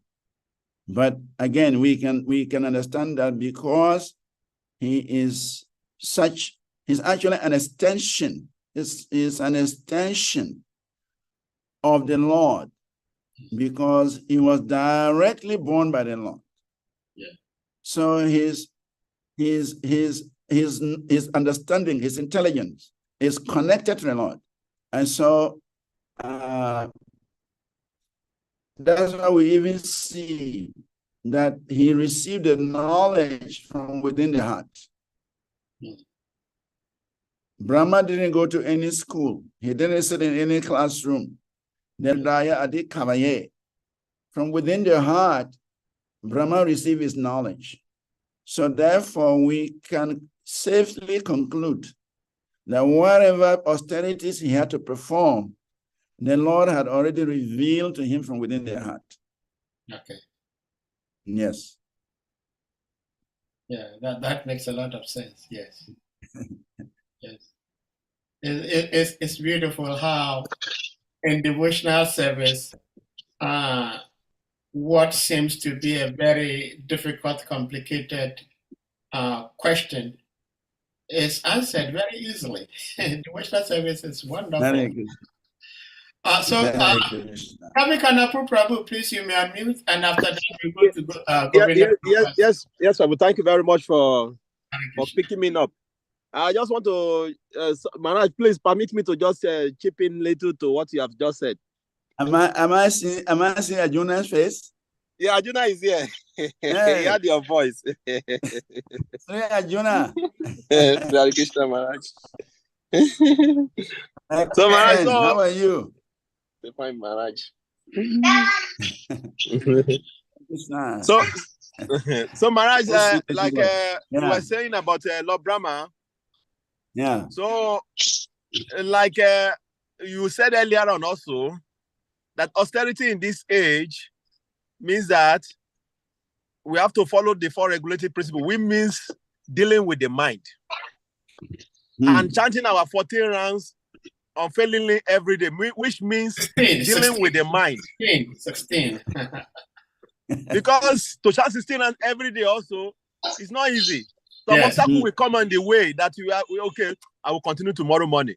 So it means that you have to be so disciplined that you have to do it every day. That is dealing with the mind. So in looking at this around now, we can say that austerity, especially like in Satya Yoga, means meditation. Focusing the mind on one object until you realize the absolute. So from what I'm seeing, austerity means discipline the mind in nutshell. As a nutshell. Yeah, I agree. Actually, the mind is a problem. The mind is the cause of our conditioning. The mind is the cause of our entanglement. The mind is the cause of our suffering. The mind is the cause of all the difficulties we are experiencing in this world. And the same mind can be the cause of liberation. So, yes, everything is centered around the mind because the mind controls the senses. In fact, the intelligence is supposed to control the mind, but the mind is so stubborn that it controls the intelligence as well. So the mind occupies a very, very prominent position in the hierarchy of the body, so much so that everything depends on the mind. And that is why Krishna is saying, Udaret atmanad manam nam manam avas adayat. One should uplift himself by the mind. One should not allow the mind to degrade him. So all the activities we perform is controlled by the mind. So in order to chant 16 rounds every day, you must convince your mind the importance of chanting. To follow the principles, the basic principles of Krishna consciousness, you must convince your mind the importance of following these principles. Otherwise, the mind will go against it. Otherwise, the mind will not accept it. And so the whole thing actually begins with convincing the mind the importance of doing what you're supposed to do. So yes, meditation means mind control. Japa means mind control. Mantra means we want to free the mind from all the impurities. We want to free the mind from all the anxieties. We want to free the mind from all its inclinations, pollution, and so on. And this way, when the mind is freed from all these impurities, then one can now actually see the Supreme Personality of Godhead. One can actually perceive the Supreme Personality of Godhead. So that is the purpose of austerity. Well, thank you so much, Prabhuji. There is this past time I first heard from you, and later on I heard from other devotees also. And I actually heard from Srila Prabhupada himself too. When Lord Chaitanya would perform their nighttime ecstatic kirtans in Srivas Thakur's house. Srivas Thakur had hidden this devotee in the room for him to witness the ecstatic kirtan. And the Lord Chaitanya eventually exposed him and he said, Srivas Thakur was telling the Lord that he is a very austere devotee. And Lord Chaitanya says, excuse me my language, you must be crazy. You think it's austerity, you're going to realize the Supreme Lord, you know. But talking about this austerity, sometimes if we do not have a very better understanding, we may say either take it or leave it. But it seems like Thakur Prabhu was saying, and you yourself was saying, it is part of life. But I'm seriously and honestly, humbly offering my obeisances to the four sons. The Lord Brahman's four sons. I just cannot understand them saying that they do not want to involve themselves in materialistic life, which is marriage life, and therefore they are remaining as little boys. Because to them, being involved in marital life is materialistic. Why would they speak like that? When we hear from Bhaktisiddhanta, who is a Naistika brahmachari, that if he will be able to give birth to a child or give birth to children and make them devotees, he is prepared to have 100 children. Yeah. And you gave the example of one of his disciples who was observing Ekadasi and was sleeping in the room. He says, if by observing Ekadasi, you're not going to go out, eat grains and go out and preach. So my question, of course, I cannot speak to the Sanis, but you are here representing them. Please, if you may help me explain why the four Sanis are concluding that being involved in marriage life is automatically materialistic. I do not understand it to be materialistic. So if you can explain, please. Yeah, is looking at their mission, looking at their why they have been created. They were the embodiment of knowledge. So just like Narada also, Narada is the embodiment of devotion. He was empowered with Bhakti Shakti. And the Kumaras empowered with Jnana Shakti. So because they were created for the purpose of distributing spiritual knowledge, they did not want to be distracted, because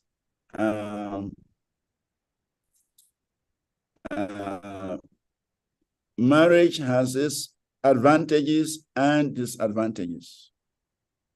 When the responsibility, married life means responsibility. Once the responsibility comes, you must accept it. So they are looking at it from the angle that because they are invested, the Lord has invested them with knowledge.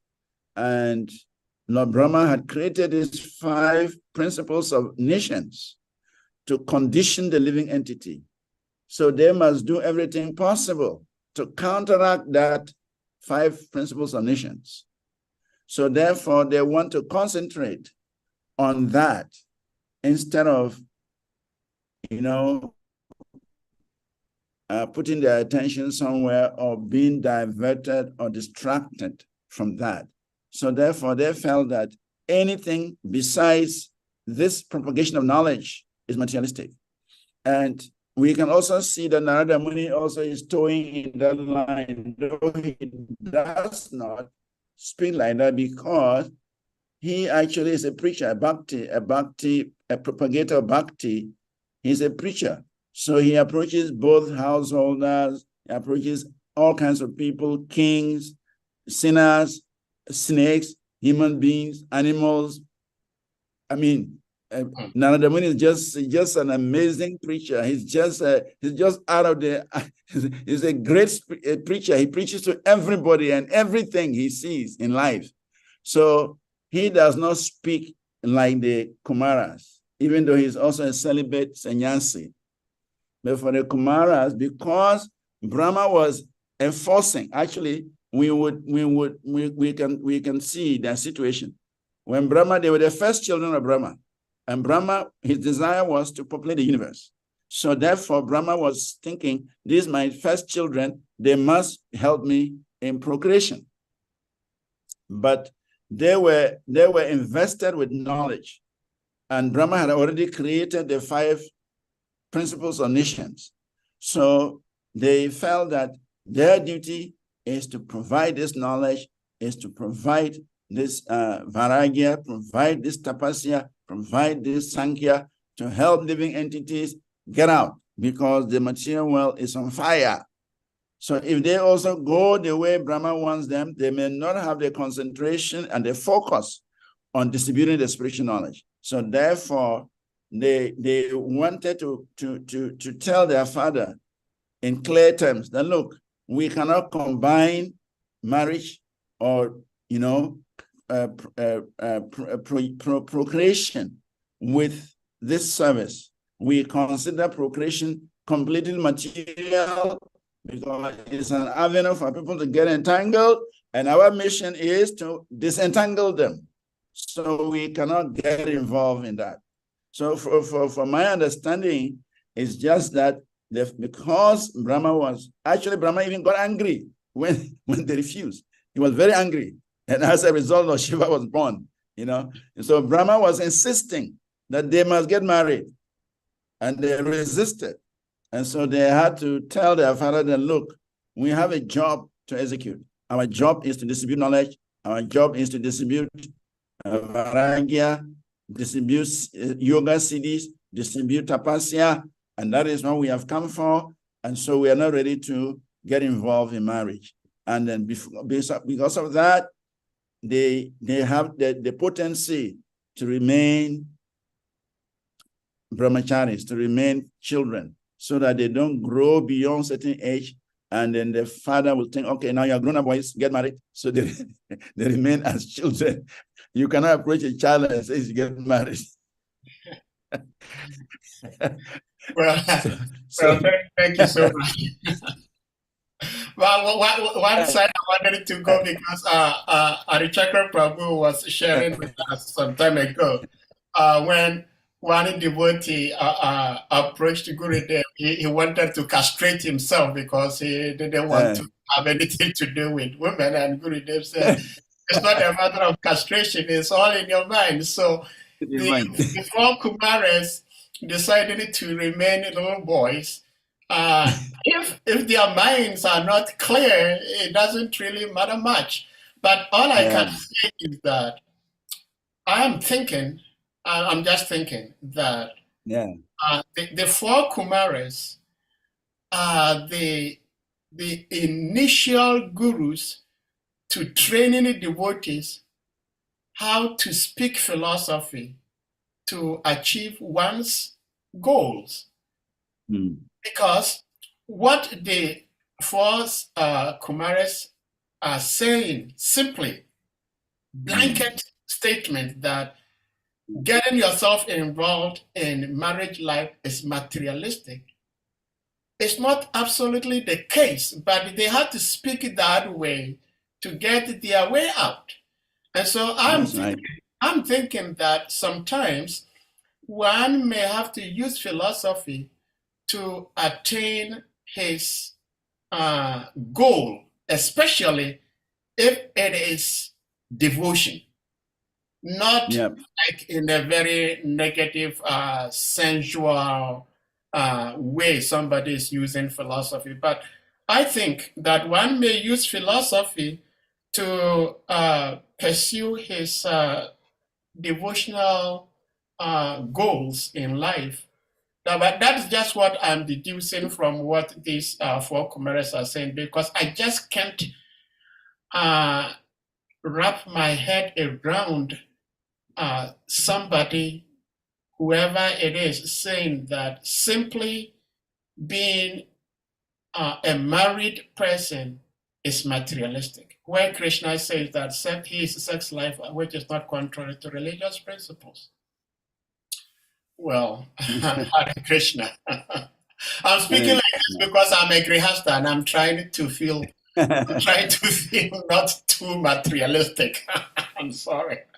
Anyway, in any ashram, we can actually channel our energies in the service. That is, so one can remain a householder and engage everything of his household in the service of the Lord.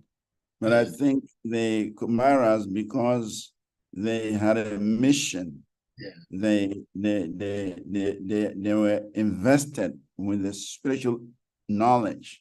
So they just felt that nothing should divert their attention, nothing should deviate them, nothing should distract them. So therefore, they just said, hey, father, getting married means material involvement. So we don't want to get involved. And Brahma was angry with them, but they stood their ground. They did not succumb to Brahma's desire. So, but household life can be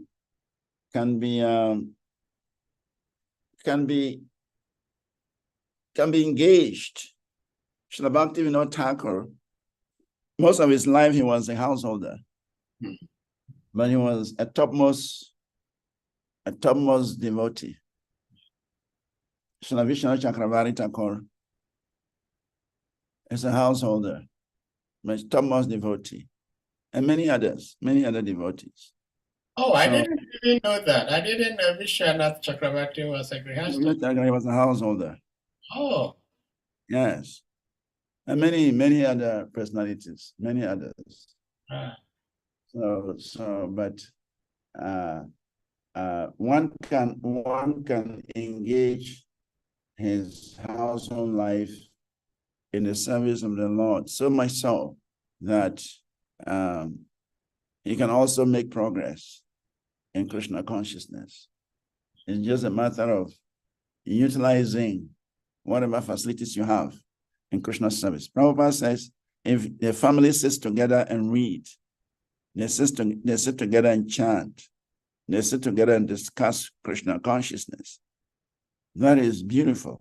Yeah. So many of the purpose, Prabhupada says, household life means put your family together, at least once a day you chant together or read together or hear together or do something together, then that family is progressing towards the spiritual world because you are performing service in the family. And so everyone becomes elevated. So household life can be utilized as a means of elevation. And the only danger of it is that there's a tendency. Yeah. The tendency is there, the attraction is there, that one wants to become the enjoyer. When you want to become the enjoyer, the Purusha, that is where the danger lies. So, but if one is in the mood of service and engaging all the family members in service, that is glorious. Yeah. It's wonderful. So it's a matter of how we want to apply or utilize whatever we have. Thank you so much. I wanted to share some. Yesterday was Govardhan Puja. Yes. I was thinking of sharing some story. Yeah, please, you may. Yeah, some about Govardhan Puja. Yeah. Because I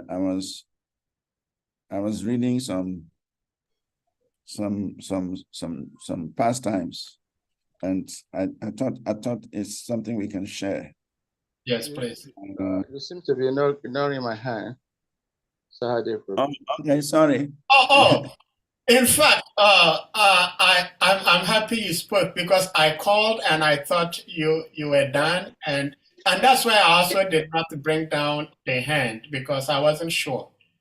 But you may go ahead before Prabhuji share with us about Govardhan Puja pastime. Yeah, I was driving, so. Oh, okay. Yes, please. Okay, just little contribution on the austerity thing. Yeah. And Sade Prabhu, you are committing the offense of saying I think. And you know it is not our line to thinking like this. Okay. So Bhagavad Gita, chapter 18, text 67. Krishna says there that one should not instruct the Bhagavad Gita to those who are not austere. That's another verse that is giving credence to the importance austerity. Of austerity. Then a contribution to Saturday Prabhu's criticizing the four Kumaras. Yeah, I think I want to help you to save you from the trouble. You know, those who first criticize them, you know what happened to them. Jai and Vijay criticized the Kumaras, and you know what they went through. So be careful. So it is very interesting that the first children of the creator, Brahma, refused to be engaged in family life. In the sense that it is showing to us that the purpose of creation is not to come and procreate. The purpose of us coming into this world is not to come and engage in multiplying, souls in the material world. The first children of the creator refused that service. They refused that duty, knowing better that it is not the goal of existence. That does not mean that it is not to be done, but they know better. I can say they are the most intelligent beings, on earth, because they are the incarnation of the knowledge aspect of God. Yeah. So them refusing to be engaged in family life is to let us know that that is not the purpose of existence. And then the child that was born, excuse me to use the word child, Shiva that was born after when Brahma became angry, his purpose was also to come and destroy. So the first children refused to engage in family life. The second child, he is born to even put an end to everything. So these are indications that this place is a temporary place and not a place meant for coming to establish family, and forgetting our purpose of life. That's just my small contribution. Thank you. Hare Krishna. Hare Krishna. Thank you for the wonderful comment. Prabhuji, before you share the Govardhan Puja Lila, if I may say this, from what has been discussed, and especially what Shimavara Acharya said now, then that makes me think that I was wrong when, I wouldn't say I was, I have been wrong many times, because I sometimes talk to some people, particularly like women, and they tell me with the trend of life situation in this world now, it is better not to give birth. Because why should I give birth to a child for the child to come and experience all the troubles going on in the world? That is their reason for not wanting to give birth. And I try to convince them that if it is possible for you to give birth, at least give birth to a child. And the reason I explain to them is that this human body is the bridge by which the soul can cross from this material world to the spiritual world. So by bringing a child into this world and helping train the child in Krishna consciousness, you are also helping the Lord to reclaim the forgotten souls. So it's a service. But if we should go by what Shimavaraha Acharya is saying, and the reason the Sanat Kumaras also refused, then it means these women are right. But maybe that we may discuss another time. So but I was thinking about it when he was sharing. I said, well, I was thinking these people are not devotees, so what they are saying doesn't really make sense. But it seems it has some sense in it. So you may share, Prabhuji. Yeah, in that wise, I think one point we have to consider here is that if they don't want to bring forth children, then they should not get involved in any type of sex life. That's what I tell them. Yeah, if they don't get involved in any sex life, that's okay. Yeah. But if they get involved in sex life and they use what do they call it? Contraceptives. Yeah. To avoid pregnancy, that's demonic. They'll be punished. Yeah, that's what if they stay away from sex completely, that's wonderful. Yeah. It's wonderful. Yeah. Thank you. Anyway, thank you, Prabhu, for bringing up that point. And thank you for your response. So yesterday is Govardhan Puja, and there was some things I wanted to share. I don't know how many of you have this book. It's called Madhurya Dham. Padman Lochanandas, Madhurya Dham. It describes, it's all about Govardhan Hill. Everything about Govardhan Hill is there. So it says that upon hearing their prayer, Krishna understood that Indra, being bereft of his sacrificial honor, was pouring down rain that was accompanied by heavy pieces of ice and strong winds, although all this was out of season. Krishna understood that this was a deliberate exhibition of Indra's anger.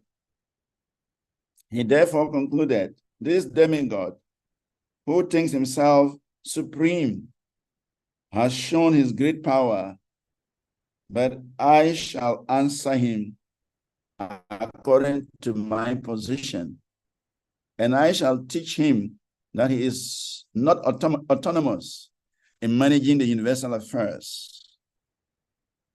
I am the supreme Lord over all, and I shall thus take away his false prestige, which has risen from the power I've endowed him with. The demigods are my devotees, and therefore it is not possible for them to forget my supremacy. But somehow or the other, he has become puffed up with material power, and thus is now maddened. I shall act in such a way to relieve him of his false prestige. I shall provide protection to my devotees in Vrindavan, who are all present, completely at my mercy, and whom I have taken completely under my protection. I will save them by my mystic power. Thinking in this way, Lord Krishna immediately picked up Govardhan Hill with one hand, exactly as a child picks up a mushroom from the ground. Thus, he exhibited his transcendental pastime of lifting Govardhan Hill. Lord Krishna then began to address his devotees. He said, my dear brothers, my dear father, my dear inhabitants of Vrindavan, you can now safely enter under the umbrella of Govardhan Hill, which I have just lifted. Do not be afraid of the hill and think that it will fall from my hand. You have been too much afflicted from the heavy rain and strong winds sent by Indra. Therefore, I have lifted this hill, which will protect you exactly like a huge umbrella. I think this is a proper arrangement to relieve you from your immediate distress. Be happy along with your animals underneath this great umbrella. Being assured by Lord Sri Krishna, all the inhabitants of Vrindavan entered beneath the great hill and appeared to be safe along with their property and animals. The inhabitants of Vrindavan and their animals remained there for 1 week without being disturbed by hunger, thirst, or any other discomforts. They were simply astonished to see how Krishna was holding up the mountain with the little finger of his left hand. Seeing the extraordinary mystic power of Krishna, Indra, the king of heaven, was thunderstruck and baffled in his determination. He immediately called for all the clouds and asked them to desist. When the sky became completely cleared of all clouds and there was sunrise again, the strong wind stopped.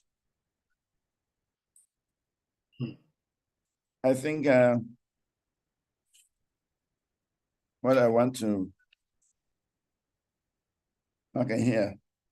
It says, in the Ananda Vrindavan Champu of Shlakavi Kanapur, it is described that when Krishna lifted Govardhan Hill, the cowherd men and women saw a large valley where Govardhan previously stood. They could see that every facility was there for their living. There were stocks of grains, plus grass and water for the cows. There were houses equipped with furniture and beds. In fact, a large village was there, and thus they all entered under the hill. And as Krishna held up the hill effortlessly for 7 days by resting on the little finger of his left hand, they all enjoyed dancing and merrymaking and did not endure the slightest difficulty of any kind while the torrential rains were falling on and around the mighty Govardhan Hill. In Gopala Champu, we find the following description. Krishna lifted Govardhan Hill with a small finger of his left hand and called out to over and over again, all the Brajavasis, please come and take shelter of this wonderful hill. Balaram, with a loving force, brought all the cowherd men and women to Govardhan.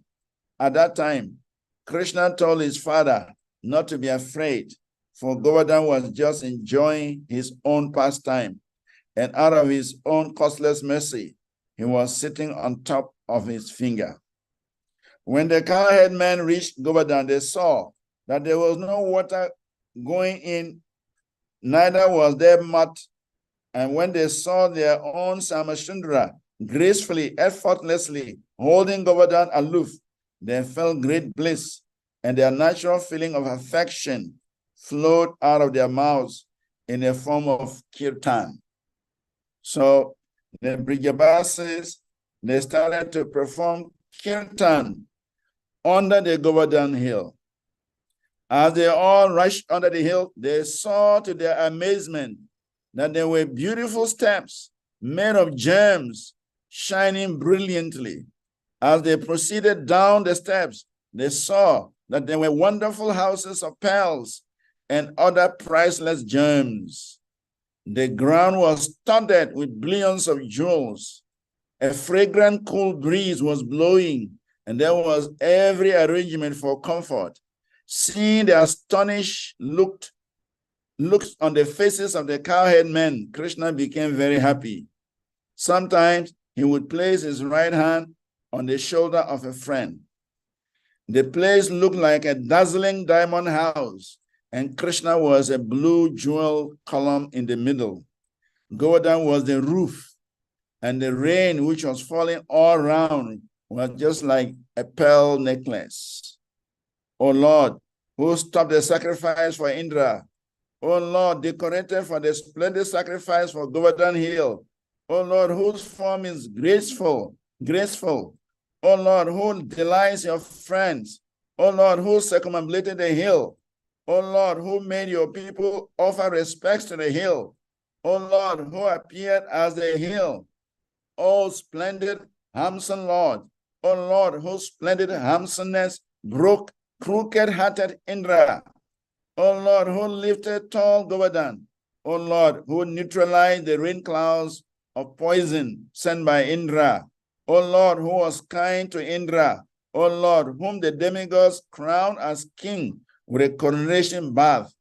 May he, who, speaking to his father and others, reject Indra Yajna as being opposed to Vedic scriptures and stop the yagya, and seeing rain was bringing great suffering, placed Govardhan on the tip of his finger, and thus became the shelter of the Vrajas people.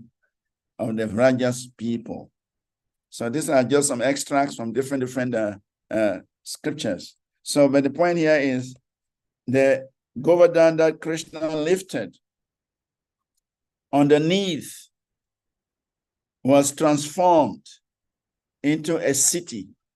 It was transformed into a bejeweled living facilities, houses, rooms, beds. Every comfortable arrangement was made by Krishna. There were grains, there were pasturing grounds, there were grasses, there were valleys. Everything was complete under this Govardhan hill. And so the Brijabasis, they were very excited when they witnessed this. And so they began to perform very loud kirtan.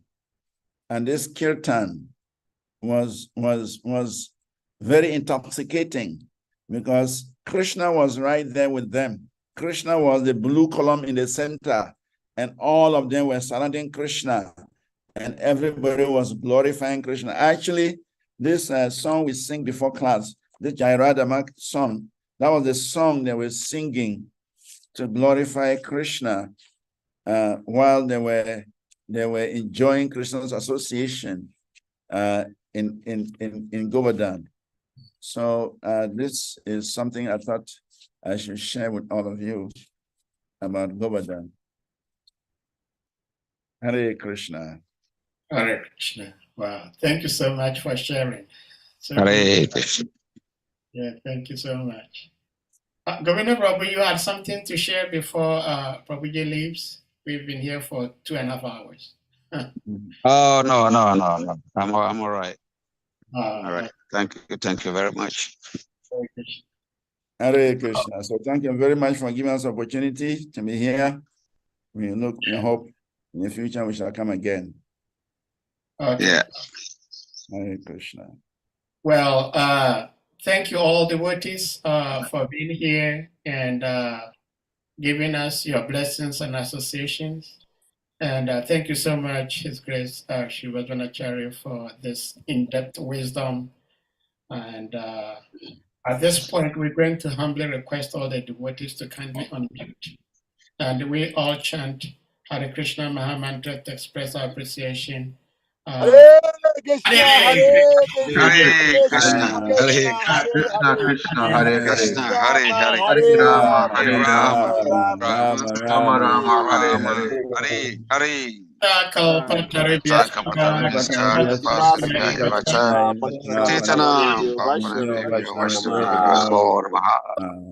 Jai Shri Prabhupada ki Jai. Jai. His Grace Srivas VANACARI Maharaj ki Jai. Hare Krishna. Hare Krishna.